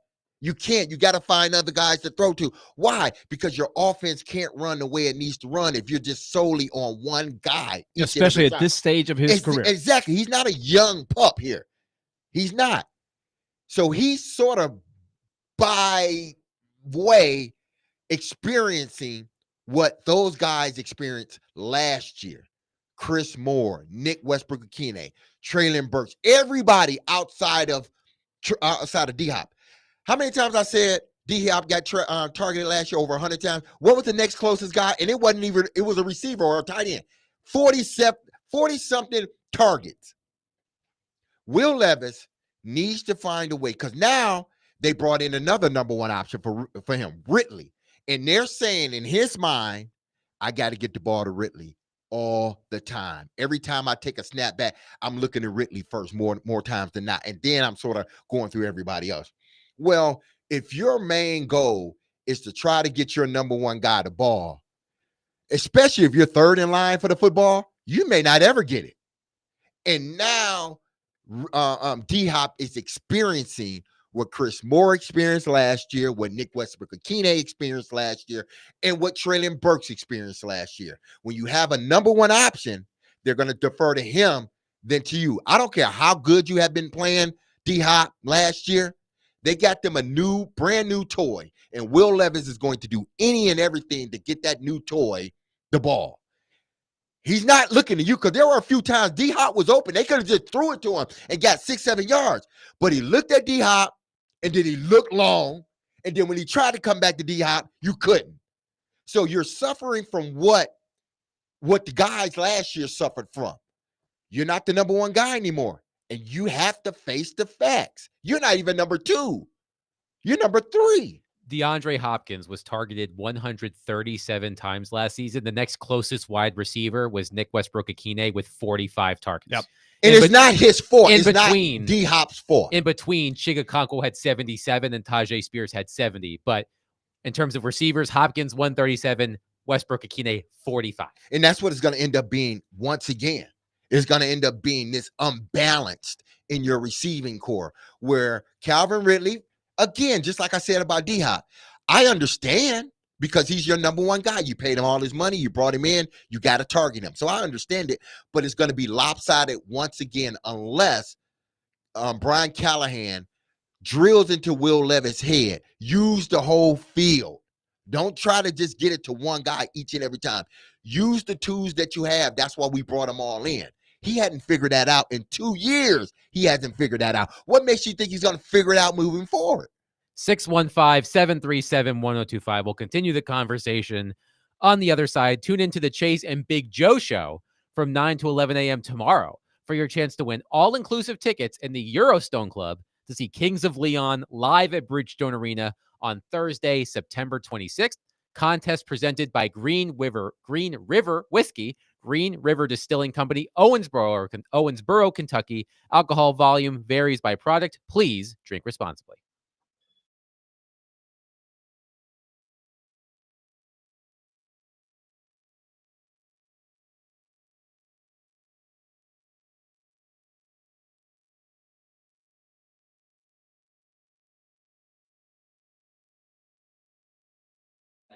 We are almost done with the second week of the NFL, people. And if you're going to do your betting, which I know you will, then you need to do it with our partners, Zen Sports, okay? They are the new sport book in Tennessee that's bringing sports betting to a whole new level. And I mean that literally. You got a game tonight that's going on. So if you're going to do your bet, you better get on Zen Sports right now and start betting on your team or your parlays, whatever you want to do. When you sign up for Zen Sports, you'll automatically earn up to $100, no danger first wager. If your first bet loses, you'll be reimbursed for the amount of your bet up to $100. And for football season, Zen Sports is launching a revamped betting platform for both college football and the NFL. And what's better, people, is with our new look, Zen Sports will be offering daily promotions, including odd boosts, same-game parlays, no danger wagers, and much more. Zen Sports also offers a one-of-a-kind VIP reward program. If you qualify, you'll earn monthly comps at sporting events, concerts, and even sport book bonuses. The VIP program is by invite only, so if you feel that your Zen Sports play qualifies for the VIP consideration, check out the program details and apply at zensports.com/VIP. So what are you waiting for, football fans? Start betting with Zen Sports, where you will receive true odds on all parlays and an enhanced user experience for all. Get going and download their app at zensports.com today. That's Zen Sports, where betting just got better. And remember, gambling problems, call 1-800-889-9789. Terms and conditions apply. Must be 21 years or older to bet here in Tennessee.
You mentioned earlier about kind of your reaction to Will's fumble. Obviously drew a lot of attention. Yeah. Do you think there's some adjustment period for you, maybe being a head coach now and knowing that the camera is going to be on you a lot more? And does that? Yeah, that's fair. That's a fair point. Yeah, I mean,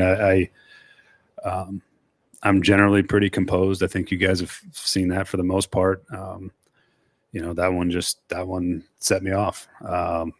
And I'm human like everybody else. I have blackout moments where I'll lose my mind. I try not to. I try my best to keep it together. But that one was hard for me to watch in the moment. And yeah, I got to have a little bit better awareness that there's cameras on me, and I'm not up in the box yelling at anybody. I'm right there in the front of everything, and the cameras are pointed right at me. So probably a little bit of a lesson learned for me in that regard. Don't regret my feelings about it, but yeah, I'm sure there's some things I could probably do better when it comes to that. Why do you need to be different there? What's wrong with that? You're being human in the moment. Everyone's thinking that. Sure. What's wrong with it? I don't think anything's wrong with it. I don't want to get to points where like I stand up a player on television and I make it about them and not about us. And I think those things, I could do a better job with that. I'm not going to promise you that I'm going to be able to every time. I am emotional enough at times, especially on game day, where, when things go wrong, you get either excited or you get angry, and that's how it happens. But, I don't want to do that to Will. That's not fair to Will in that particular case. So yeah, it's not how I want to be perceived and considered. I think outside of this, I think people that don't know me and that's the only thing they see is that. So yeah, that's probably the best way to put it. I don't regret my feelings about it. And how I felt in the moment. I just think I can do a better job. Just like I ask our players to control their emotions, I probably should control mine a little bit.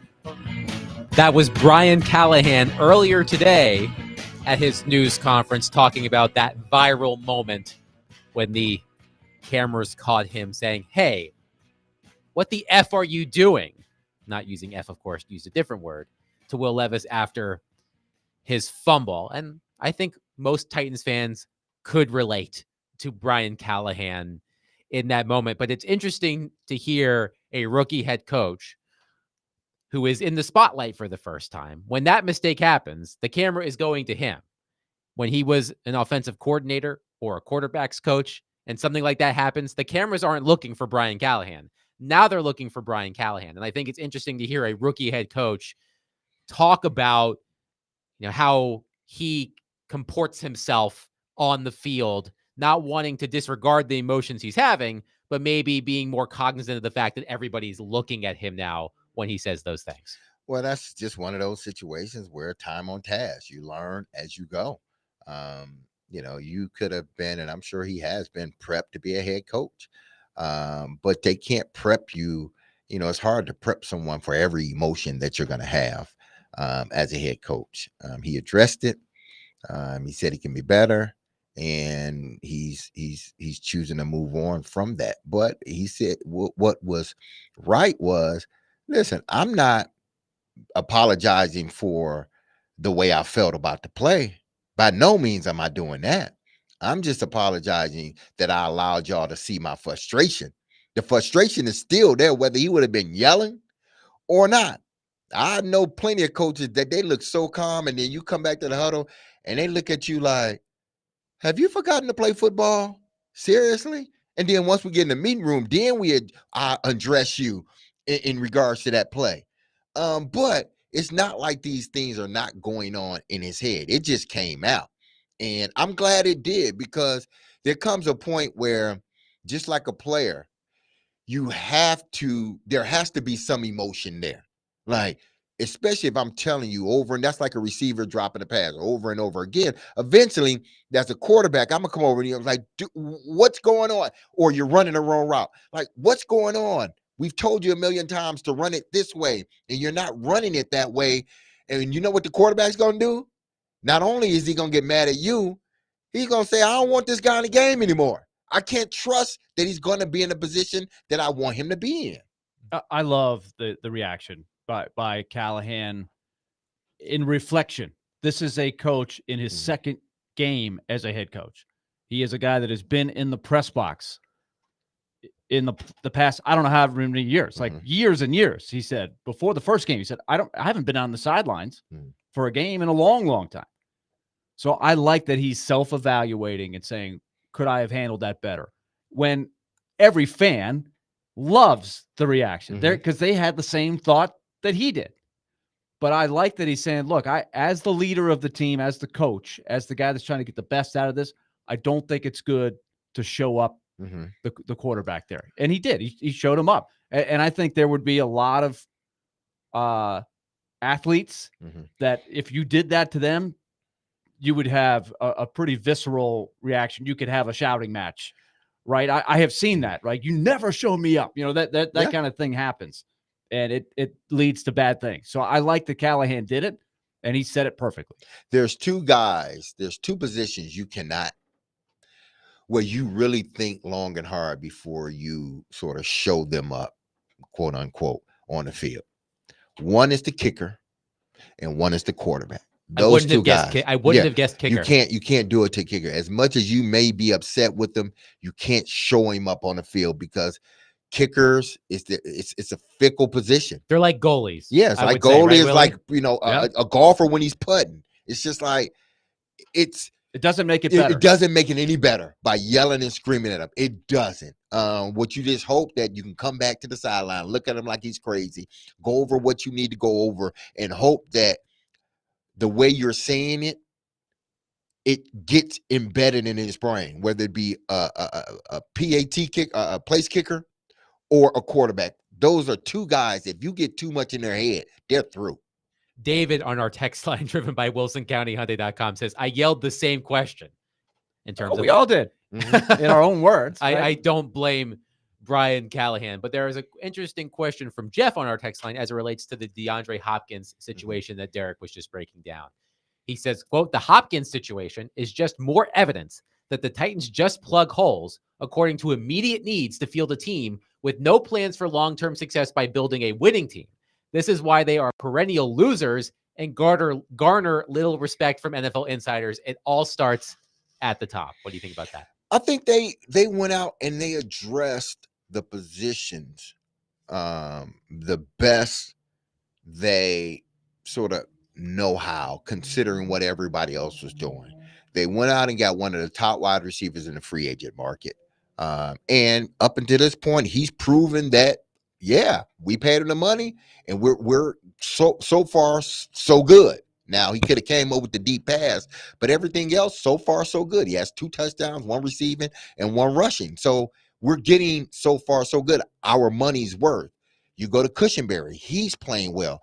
They're not just plugging holes. They're plugging holes with guys that they feel has a lot still left in the tank, or enough to where we can transition into younger guys. You go get a Ridley because he's young enough, he's old enough to have the veteran leadership and or whatnot, or the veteran wisdom, but he's young enough that we can have him for 3-4 years while we try to upgrade that position slowly.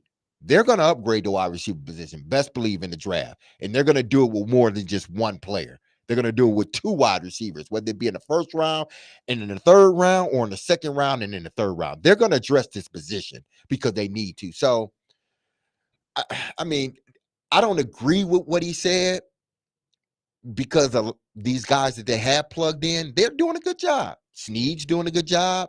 Cheeto's doing a good job. Ernest Jones.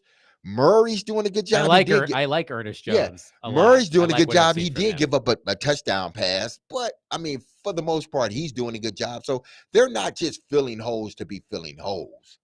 We do have some interesting news that just broke in the NFL, and I think this would be a good jumping off point for a conversation later. According to Tom Pelissero's sources, the Panthers are benching Bryce Young.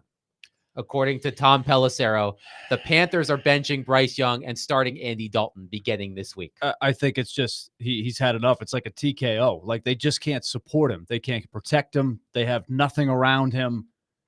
And it's a tough dilemma. I don't blame them for trying this for a few weeks, just trying to reset. His numbers are so bad. You just can't keep running him out there. It's like this is what you have the luxury of in hockey or baseball, where you can send a guy to the minors to get his confidence back. You can't do that in football other than to sit him. Yeah, I mean, it's unfortunate that they're even, putting that out there. And obviously, we haven't heard official words from the Carolina Panthers that that's indeed what they're doing. But for it to be even out there is a bad thing. And which brings me back to Will Levis. The Carolina Panthers, if indeed it happens, they are saying, you know what?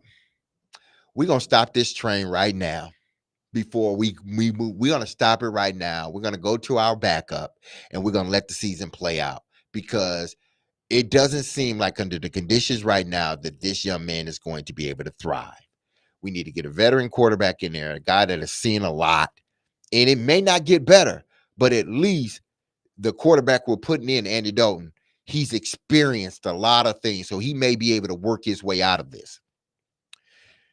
And I say Will Levis is because you're going to, if play doesn't get better, or if he's continuing to do these things that is costing you the game, you're going to come to a quote unquote sort of come to Jesus moment as well. Do we stick with the quarterback we have now, or do we go with the veteran backup and sort of try to salvage our season, all knowing that we may have to get another quarterback in the draft? Because once you make that decision, and Will Levis is in a better predicament than Bryce Young. Will Levis has talent around him. And that is the big problem I have here. You have talent around you, and you're still looking bad at times. You're still making these mistakes. So I don't know if we can coach you out of this. We damn sure can't bring in other players, because it seems like no matter who we bring in, you are still going to do what you want to do when it comes down to those moments that we need you to do the smart thing. You're going to do the Will Levis thing, which means you're going to cough up the football. So the news, according to Tom Pelissero, the Panthers are benching former number 1 overall pick Bryce Young and starting Andy Dalton. I believe the Panthers are at the Raiders this week. But that's a good jumping off point for a topic we're going to get to in the third hour. But before we get to that, our friend Teron Davenport of ESPN will join us for his weekly conversation. We'll get Teron's thoughts on everything that happened yesterday in the Titans' 24-17 loss to the New York Jets. Willy, Donick, Derek Mason with Adam Vingan, 102.5, 106.3 The Game.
Willy and DMase, 102.5, 106.3 The Game, broadcasting from the Busy Bee Plumbing, Heating, and Air Conditioning Game Nashville Studios, home of the $99 yearly Beehive membership, where the buzz is always about great service. Willy Donick, Derek Mason with Adam Vingan, and joining us, as he does every Monday at 1 o'clock, our friend Teron Davenport of ESPN.com.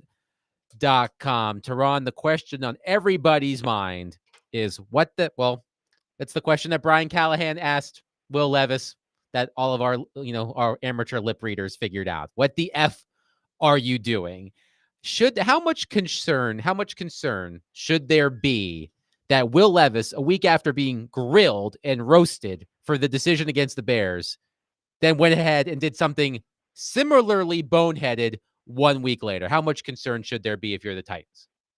Yeah, there should be a lot of concern because not only is it a repeat mistake, but it's a repeat unexcused mistake, inexplainable to make such an error like that. And once again, it cost the team points, it cost them momentum, and it's just something that you can't do. So there's a lot to be concerned about there.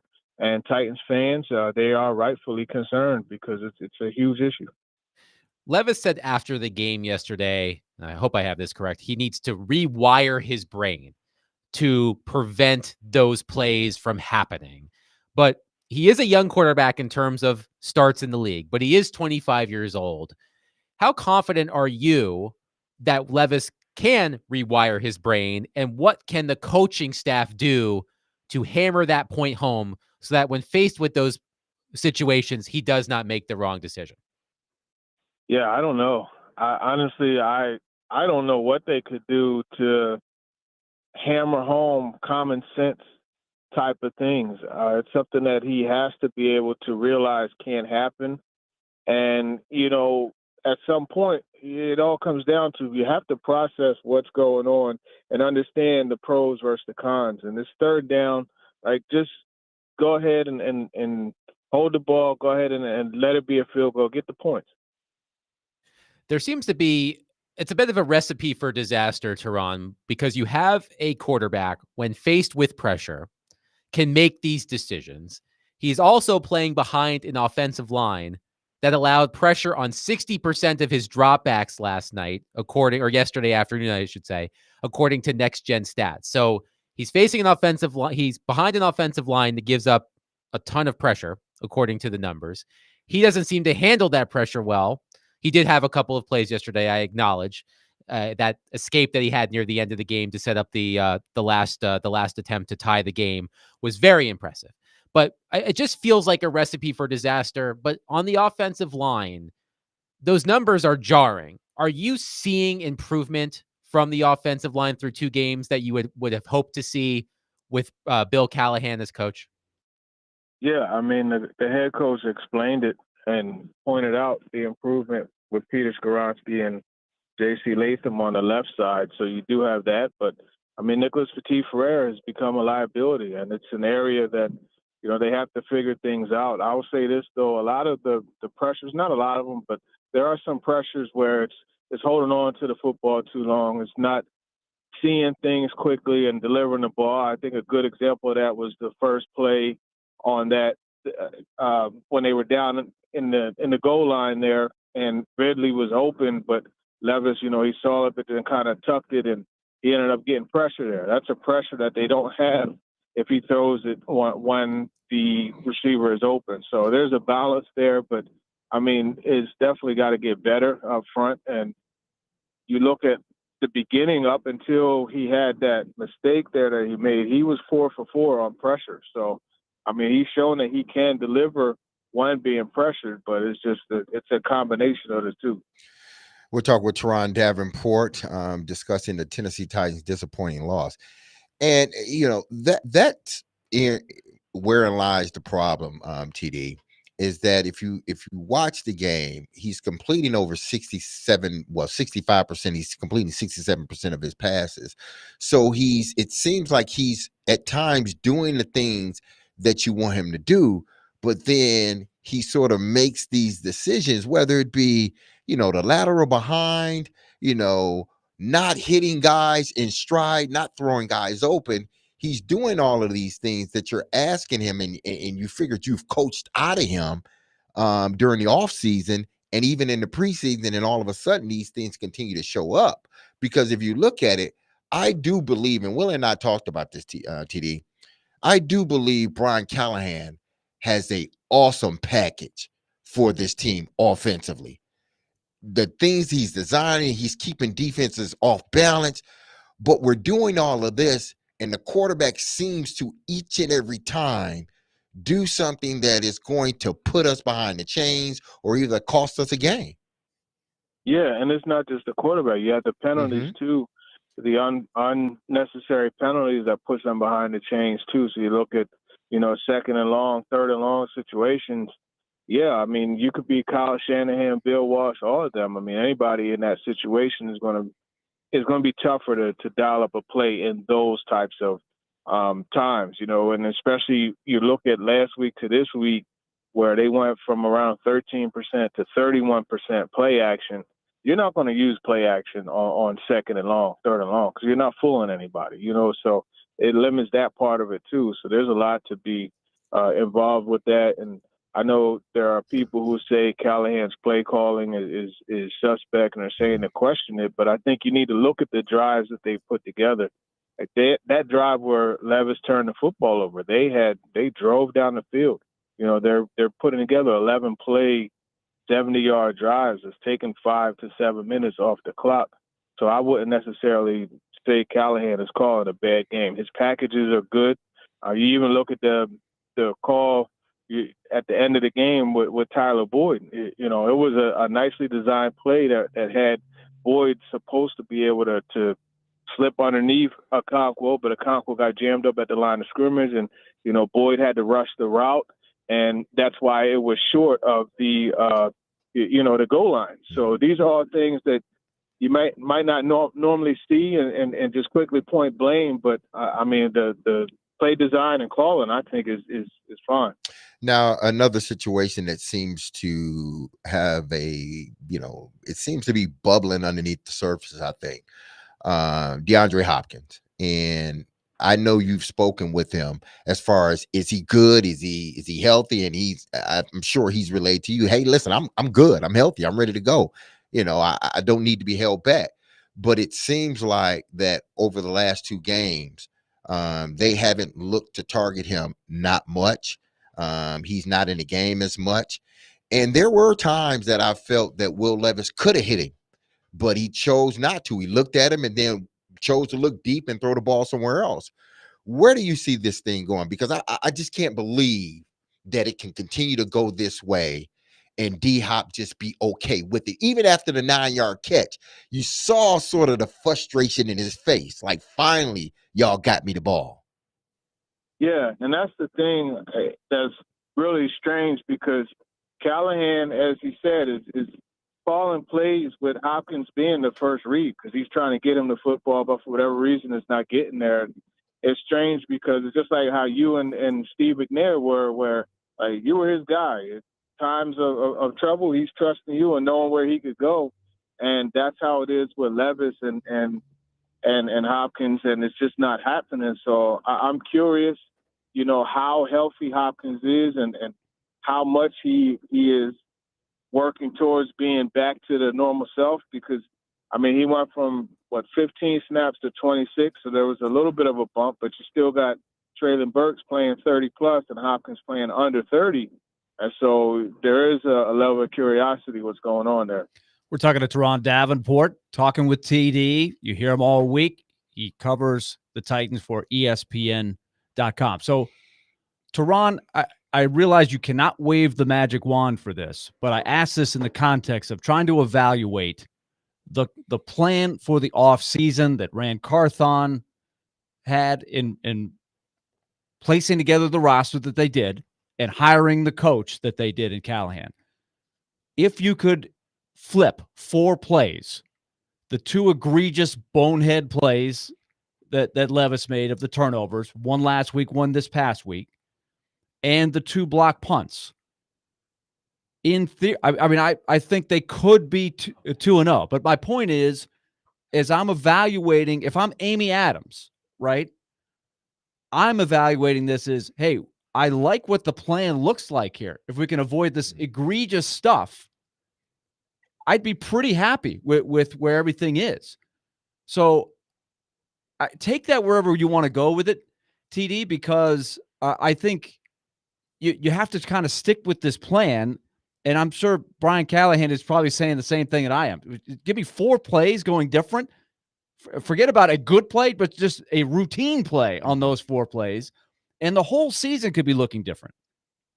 Yeah, I mean, it can, but I mean, typically that's what happens in every game. You have 2 or 3 plays where there are turning points. I think it's a lot like a NASCAR vehicle that you build it up and you have it ready to go, but you got to question, okay, do you have the right driver or not? I think, that the jury is out on Will Levis. Is he the right driver of that car or not? And it remains to be seen. And the problem is he'll have throws like that one to Tony Pollard, on that wheel route that was perfectly placed, or he'll show you the arm strength to push the ball down the field like he did to Calvin Ridley, who made a great concentration catch.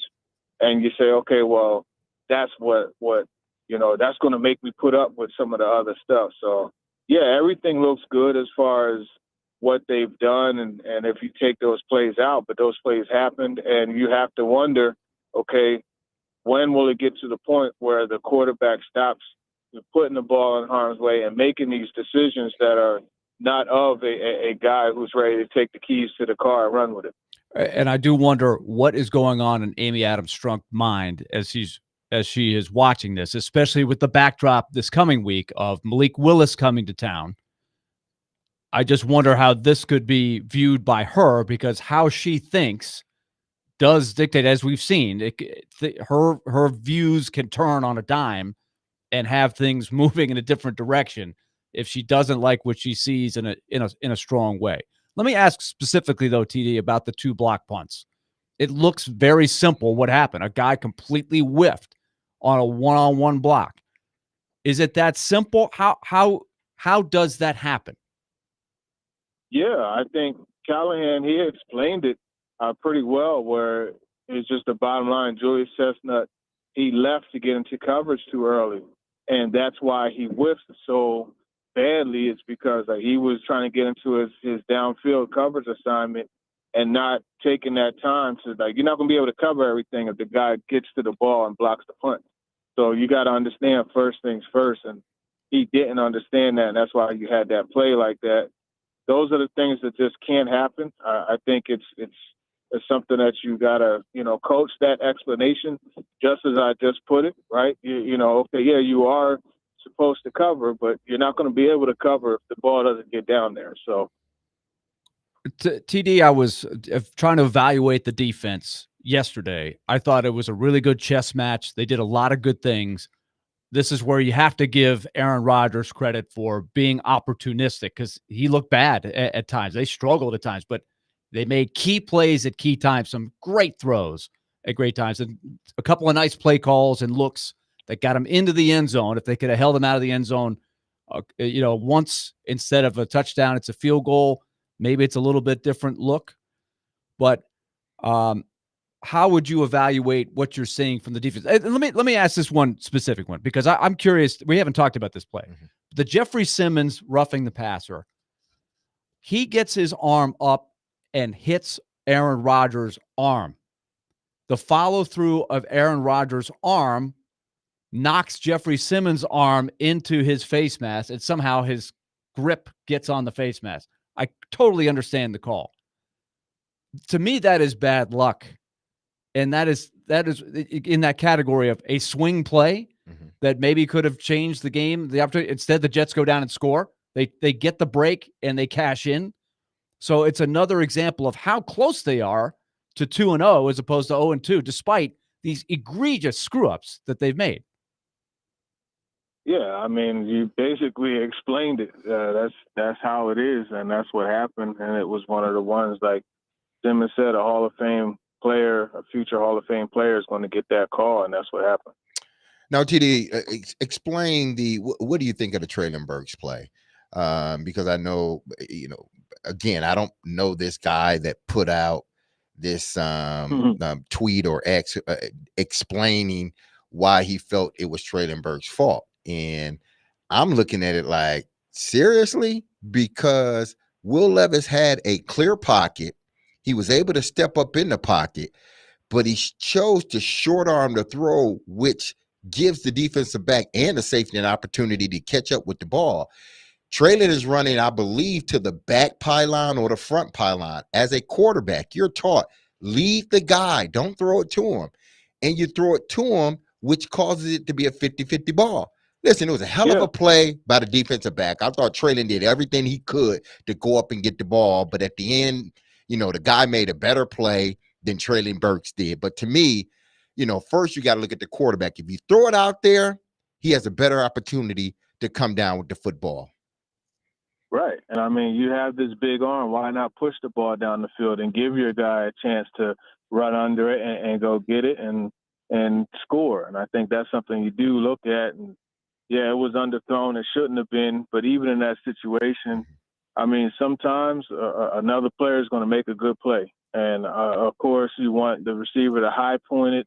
You want to secure it to the tuck. And, all this talk about, Traylon Burks is so big. Why did the small guy get it? Well, guess what? When you're falling to the ground, you're both the same size, right? And sometimes you have scrappy guys who are able to, rip the ball away. And who knows? It could have, when they hit the ground, it could have bounced loose. And there are so many things that could have happened, but you're not even in that situation if Will Levis throws the ball down the field and does what he supposedly loves to do, showcase that big arm. Teron Davenport, ESPN NFL Nation Titans reporter, joining us on Willy and DMase as he does every Monday at 1 o'clock. Teron, thank you for joining us. Talk soon.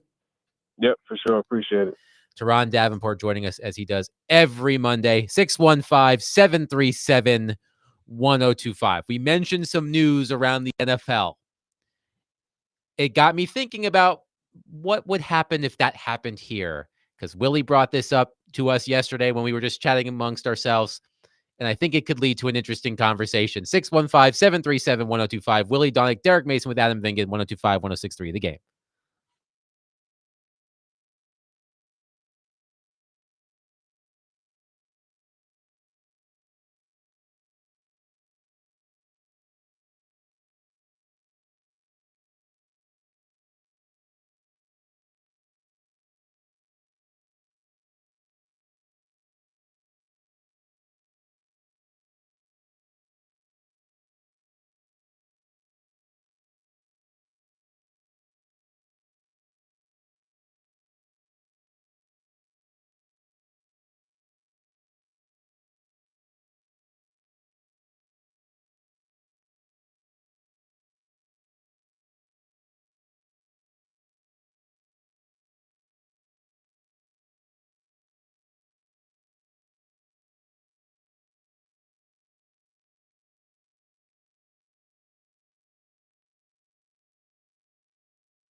It's happening in a great city of Nashville. Tone has a question for you. Yeah, Shefty, there was a photo of Will Levis floating around the internet yesterday. Yep, that's it right there. I thought it was AI. Turns out that you go back and you watch the game. That was a real play by Will Levis where he tried to do the same that he does every single week.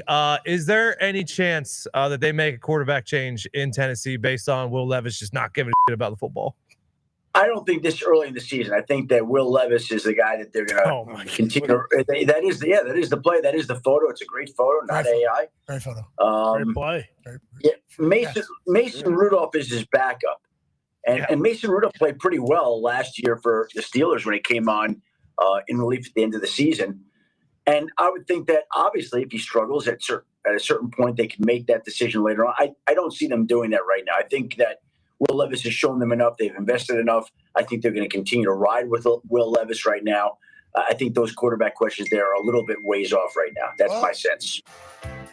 That was Adam Schefter on the Pat McAfee show. You can tell by the number of bleeps that Nick Frazier had to put in there. Only on the Pat McAfee show would you have to do that. But that was Adam Schefter on the Pat McAfee show, asked about Will Levis. And within the past 30 minutes, the news has broken from multiple sources. I believe NFL Network was first to have it, that the Carolina Panthers are benching Bryce Young and going to Andy Dalton in week 3.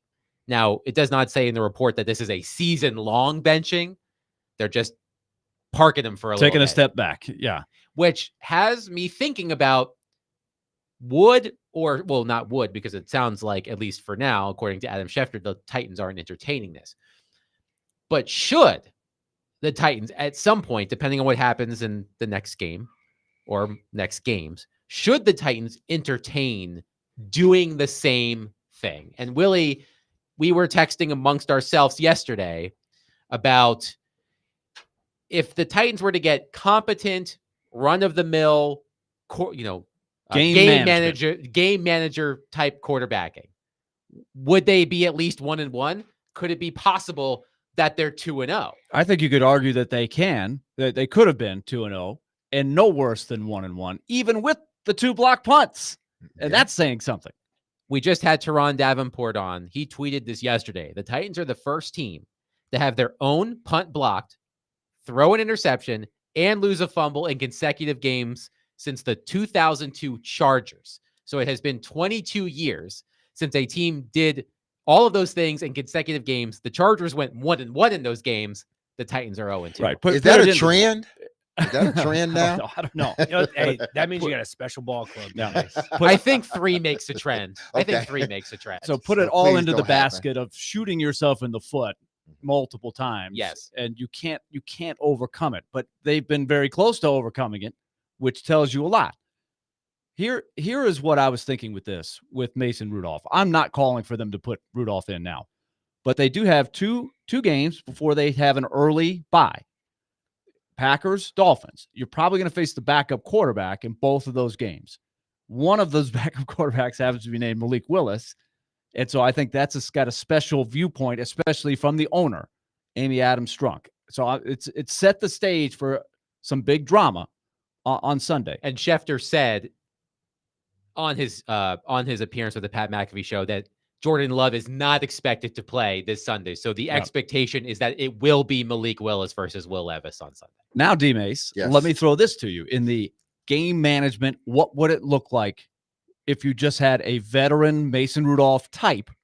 And I'm not saying Rudolph wouldn't have made any mistakes, right? He could have coughed up the ball just the same way. But if you go by the adage of the experienced guy that maybe knows his limitations a little bit more, what would that look like? Well, here's what we got from Jimmy Shapiro. And a lot of times I just laugh at Jimmy Shapiro stuff. I've never met Jimmy. I always call him our friend because he emails us 5 times a week. He sends me a lot of hockey emails about like betting odds on things. And I would love to write a story about him because I'm not sure he exists. But they did something that I've never seen them do before. And that is they sent a series of lines and it said they are identifying the value gap between the starter and the backup for each team. Now, this was before the game on Sunday where Will Levis did not help himself in this. He said he used the Colts-Packers game in week 2. The Green Bay would have been a 4-point favorite with Jordan Love starting. as it was with Malik Willis starting, they were a 2.5-point underdog. So that is a 6.5-point difference in the line based on the starter starting as opposed to the backup. Mm-hmm. Now, here's the interesting thing. So they have all of the teams and what the difference is. Lamar Jackson is 7.5 points better in the spread than Josh Johnson, the backup. Patrick Mahomes, 7.5 points difference between him starting a game for the Chiefs as opposed to Carson Wentz. So it seems like 7.5 is where the top end quarterbacks live. But on the flip side, they did this again before the game on Sunday. I wonder what it would be this week. But they actually have the Titans with better odds to win with Mason Rudolph starting. The odds makers now. Mm-hmm. This isn't just, hey, I think, whatever, Monday morning quarterback. This is how the odds makers for Jimmy Shapiro's site, Bet Online, whatever it's called. I guess I should say what it is.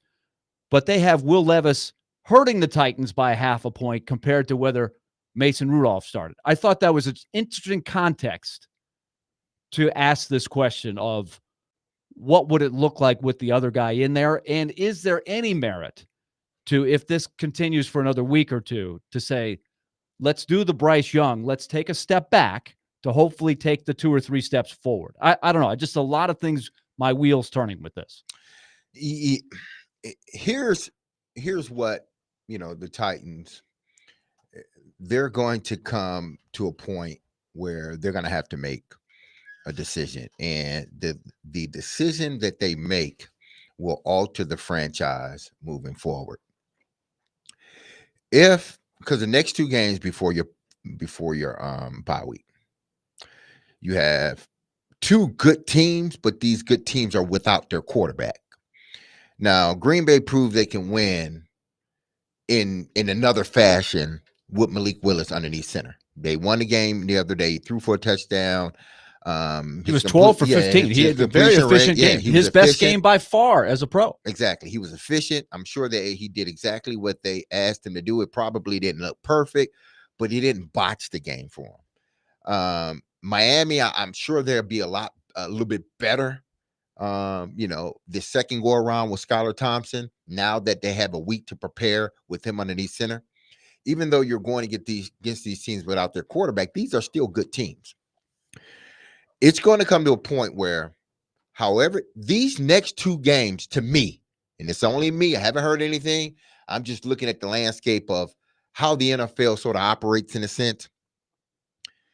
If these 2 games are not victories, or at least one of them is not a victory, and the quarterback still doesn't look as if he has command over what he's doing at all times. Now, listen, he can go out and play good and then not win. So it's not necessarily, how does he look in these losses?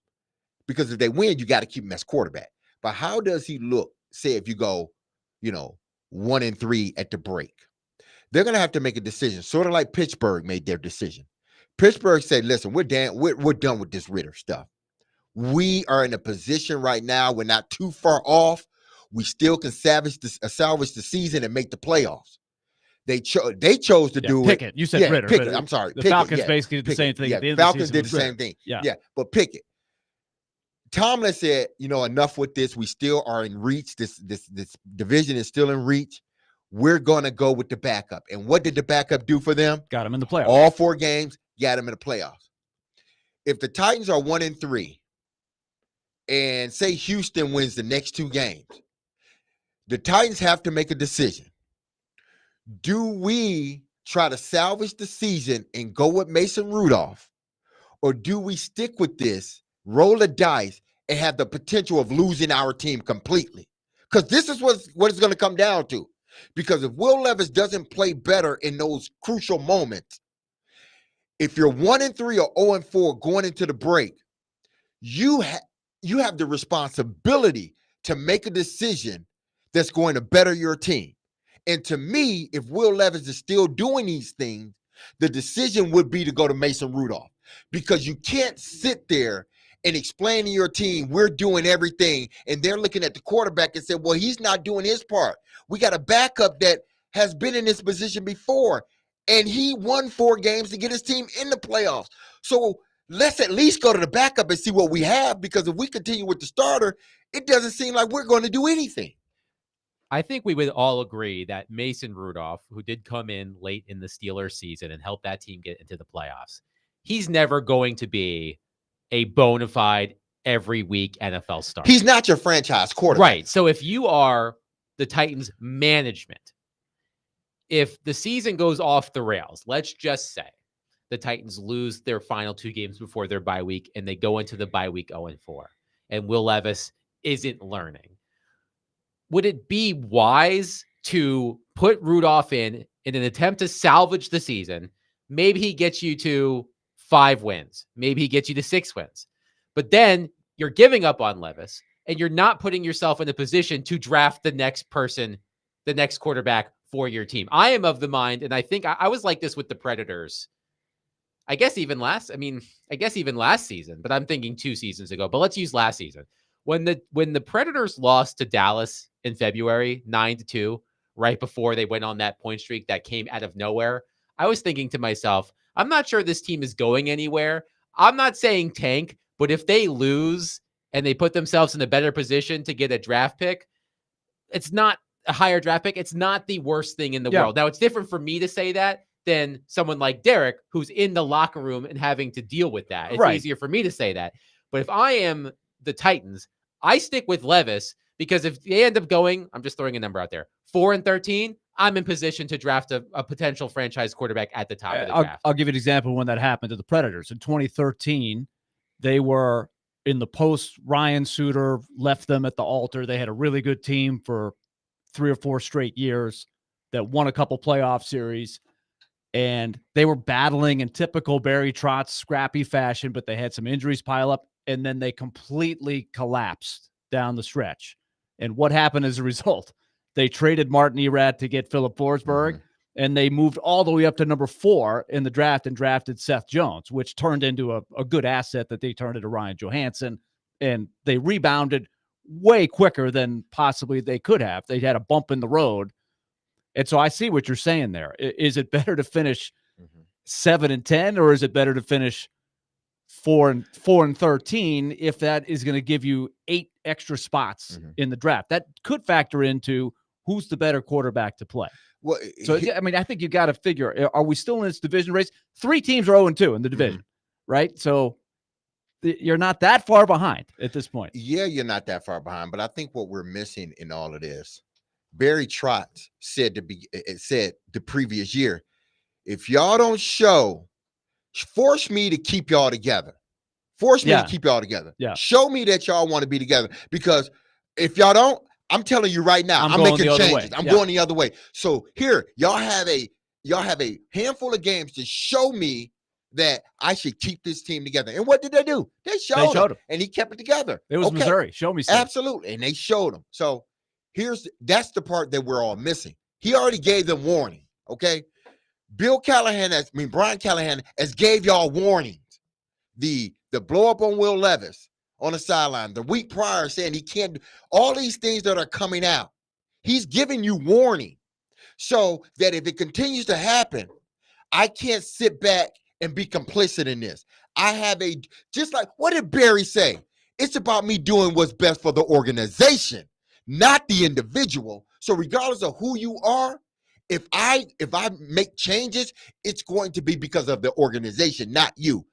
Brian Callahan, Rand Carthon have to think I need to do what's best for the organization, not the individual. Okay.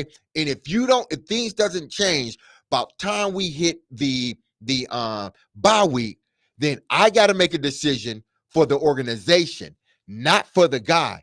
The best decision for the organization, if Will Levis hasn't proven that things have changed, the best decision is to go to the backup quarterback and then let the chips fall where they're made. Because if you don't win, the fans are like, good, at least we tried the backup. They still didn't win. Now we got a high pick. But if you go with the quarterback and leave Will Levis in there and it continues to go bad, no one's going to be in that stadium. You got to try to keep people in that stadium. And if fans don't see you trying to make a change, trying to do something different, then they're going to leave. Mike Tomlin chose to do something different. Why? He didn't want to lose his fan base. He got tired of people telling him. Job. Exactly. And he was fighting for his job. Now, Callahan's not fighting for his job, but he's fighting to keep that fan base in that building. He's fighting to keep everybody on board.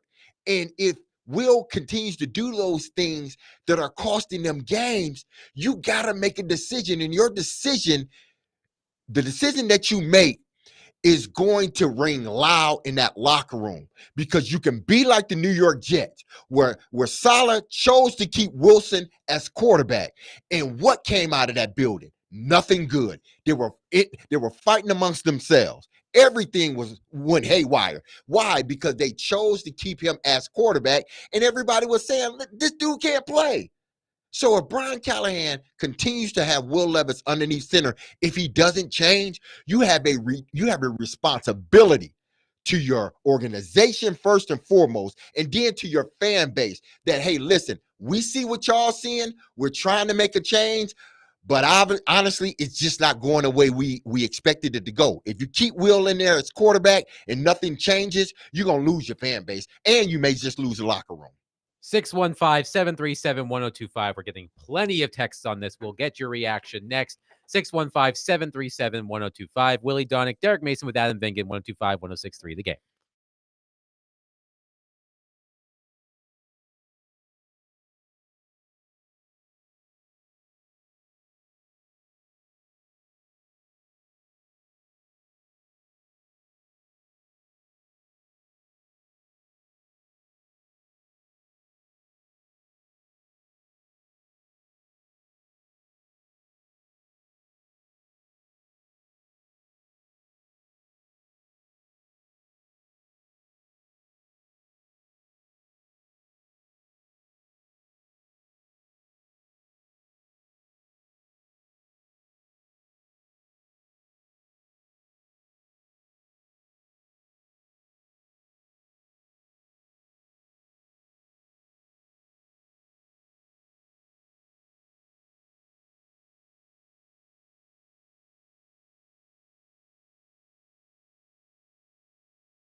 Every Friday at 1:45, we take it to the bank with F&M Bank. I am working on perfection, people.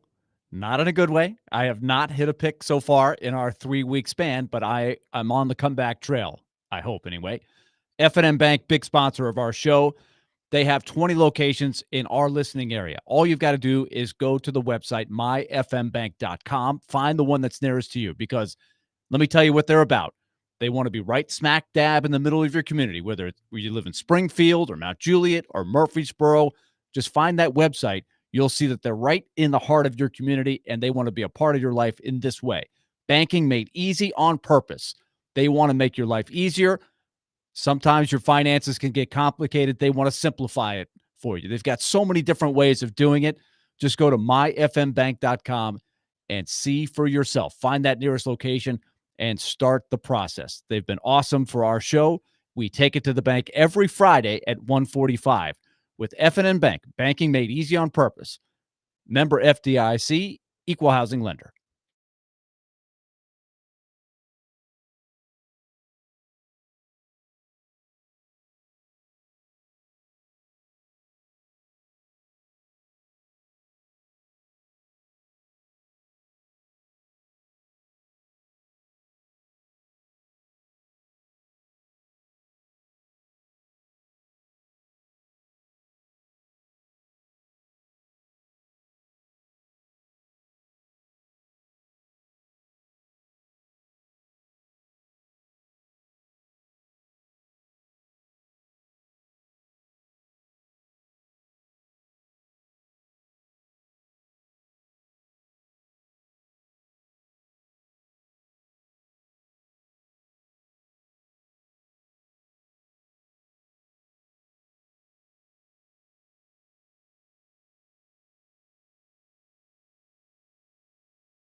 Willy and DMase, 102.5, 106.3 The Game. Willy Donick, Derek Mason with Adam Bingen.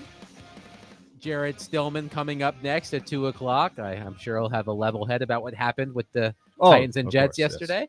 Yes. I wonder how he feels about having DeAndre Hopkins signed to an extension, which is what he was wanting to have happen in the training camp. He wanted D-Hop locked in past this year. I think that's I think I like how it is right now. But I don't think that's going to come up today. I don't think that will be emphasized today. Well, now that you say that specifically, it will be brought up. But Jared coming up. I like to punch the buttons. Jared coming up next at 2 o'clock. But we're talking about Will Levis as it relates to the news that the Carolina Panthers are benching Bryce Young for the 0-2 Panthers are benching Bryce Young and starting Andy Dalton in week 3. And should the Titans entertain doing something similar if Will Levis continues to struggle? Brandon is on our phone line, driven by WilsonCountyHyundai.com with a comment. Brandon, go ahead. Hey, so I appreciate y'all taking my call. I never thought I would disagree so bad with DMase, but I think it'd be different if the Titans couldn't score like the Panthers and they would, getting blown out. But Levis has to fix some mistakes. But he is a second-year quarterback with a first-year head coach, with a first-year left tackle, with a second-year left guard. I think all of that stuff is going to be worked out, or at least going to improve over time. And we've only lost, both of these games by a possession. I think the thing that's most concerning with me right now is the fact that, we keep giving up pump blocks. I don't think I've ever seen that like it's been happening. And then the other thing too, Jeff Simmons is, he's supposed to be our best player, but, even he's the big, third down, roughing the passer penalty that leads to a touchdown, the missed tackle on the touchdown. I just think there are more than one reason you would like to see your first round pick that you traded for go up and snatch a ball when he has it with both of his hands, and that leads to an interception. I just think there has to be some level of accountability for everybody on the team, and giving up 2 pump blocks in 2 consecutive weeks is pretty badly. The Chicago Bears lost last night, but the Texans only scored 19 points on this. So we scored 17. So I don't think it's all bad with Levis. I just think, he needs a little bit more time to improve. But I would like to see, the veterans do better around him as well. Thank you, Brandon. Thank you. So I just want to know from Titans fans, when is enough? Because, again, you're saying give him a little bit more time. How much more time do you need to give him? Honestly, that's a real question. It's like, how much time do you want to see Will Levis underneath center and making these same mistakes that he's made, not just this year, but he made them last year as well. So how much longer do you want him underneath center? Because the longer it seems like he's underneath center, it seems like the more he's going to make these types of mistakes. Again, if you've listened to this show, which I know you have over the last 2 weeks, I'm not saying, throw Will out with the bathwater. Hey, if you want to give him an opportunity to redeem himself, go ahead and do it. But I just want fans to know that the longer they continue to stick with him and the more Will Levis continue to do these same things, the more you're going to lose this locker room. The more guys are going to be looking at you as the head coach or the offensive coordinator or the GM like, y'all brought in the backup for a reason, a guy that has won games in this league, that has led his team to a playoff for a reason. Use them, because it seems like this is not working. That's what it's about, doing what's important for the franchise. And starting Will Levis may be the best thing for the franchise. But if it doesn't change, that's what I'm saying. If this doesn't change, how long is too long for fan bases? Because the same person that called and said, give him a little bit more time. If they lose these next 2 games, you're going to be looking to say, yeah, it's about time to bench him. But now, if they lose the next 2 games, you're out of it. You're completely out of it, because I don't think even putting Mason Rudolph in the game, I'm not sure that he can dig you out of the hole that you've dug yourself with the help of the quarterback, with the help of special teams, with the help of other areas on your team. I'm not sure he's going to be able to dig you out of that hole. Again, this is about preserving the organization and keeping this team intact. I'm not saying like, okay, they need to bench him today or they need to bench him after the next game. Evaluate the next game. If it looks the same way, then maybe, just maybe, you have to do what's best for your team at this moment. Do what's best for the organization.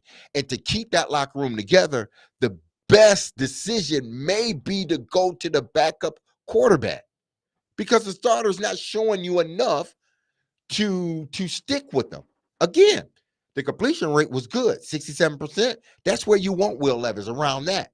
But what we don't want is him making these same mistakes over and over and over again and throwing interception-worthy footballs. Luckily, it got through for Calvin Ridley, but who's to say it's going to happen the next time? We have a texter who says Mason Rudolph would win more games than Will Levis on composure/execution alone. Far less gifted physically, but he's substantially closer to grasping the mental speed of the game. The only question is whether or not you would be okay with winning 8 games and drafting in the middle of the first round, only to end up still needing your quarterback of the future. I think that's the hardest part of the decision, because if the ceiling is so low, and I tend to agree, but I think you would be fighting to try to scratch out a playoff spot. And if you can say, hey, we had overachieved a little bit and we made the playoffs, that's a memorable season on some level. But at the same time, what is the best pathway to having a roster that has all of the elements and ingredients of a contender? And I think that's what you're weighing, right? Because the Panther situation that we've referenced, right, which is why part of the reason this has come up, it's bleak no matter how you look at it right now. They're so far from being any good anytime soon. I think they're just trying to keep Bryce Young from getting shell shock, right, and just ruining him beyond repair. They've got to fix some things. The unique thing about where the Titans are, the money they spent, the changes they've made have given them an opportunity to win some games, but they aren't quite getting, and the punt block is a big part of this equation. And Levis hasn't been 100% awful. It's just these huge plays. So it's a unique situation that you're in. Yeah, it is. But again, for me, it comes down to, as a quarterback, are you doing the things necessary to win the team ball games? Are you doing that? Are you not doing that? What are you doing that is costing us games? And can those things be fixed? I'm not sure that those things that Will Levis has been doing, because it has nothing to do with his physical makeup. That has the decisions he's choosing to make has nothing to do with him physically. It's all between his ears and him making decisions to be reckless with the football when he shouldn't be. And Titans fans, listen, if y'all want Will as your quarterback, then great. If you like it, I love it. Okay? But don't come crying if it doesn't change and your team is heading into the bye 0-4 rather than being 2-2 or 1-3. We will continue this conversation tomorrow, as well as start looking forward to week 3 against Malik Willis. Yes, that Malik Willis and the Green Bay Packers. Stoneman and Company coming up next, 102.5, 106.3, The Game. Be loved, love on your people. Have a wonderful and safe Monday. Peace.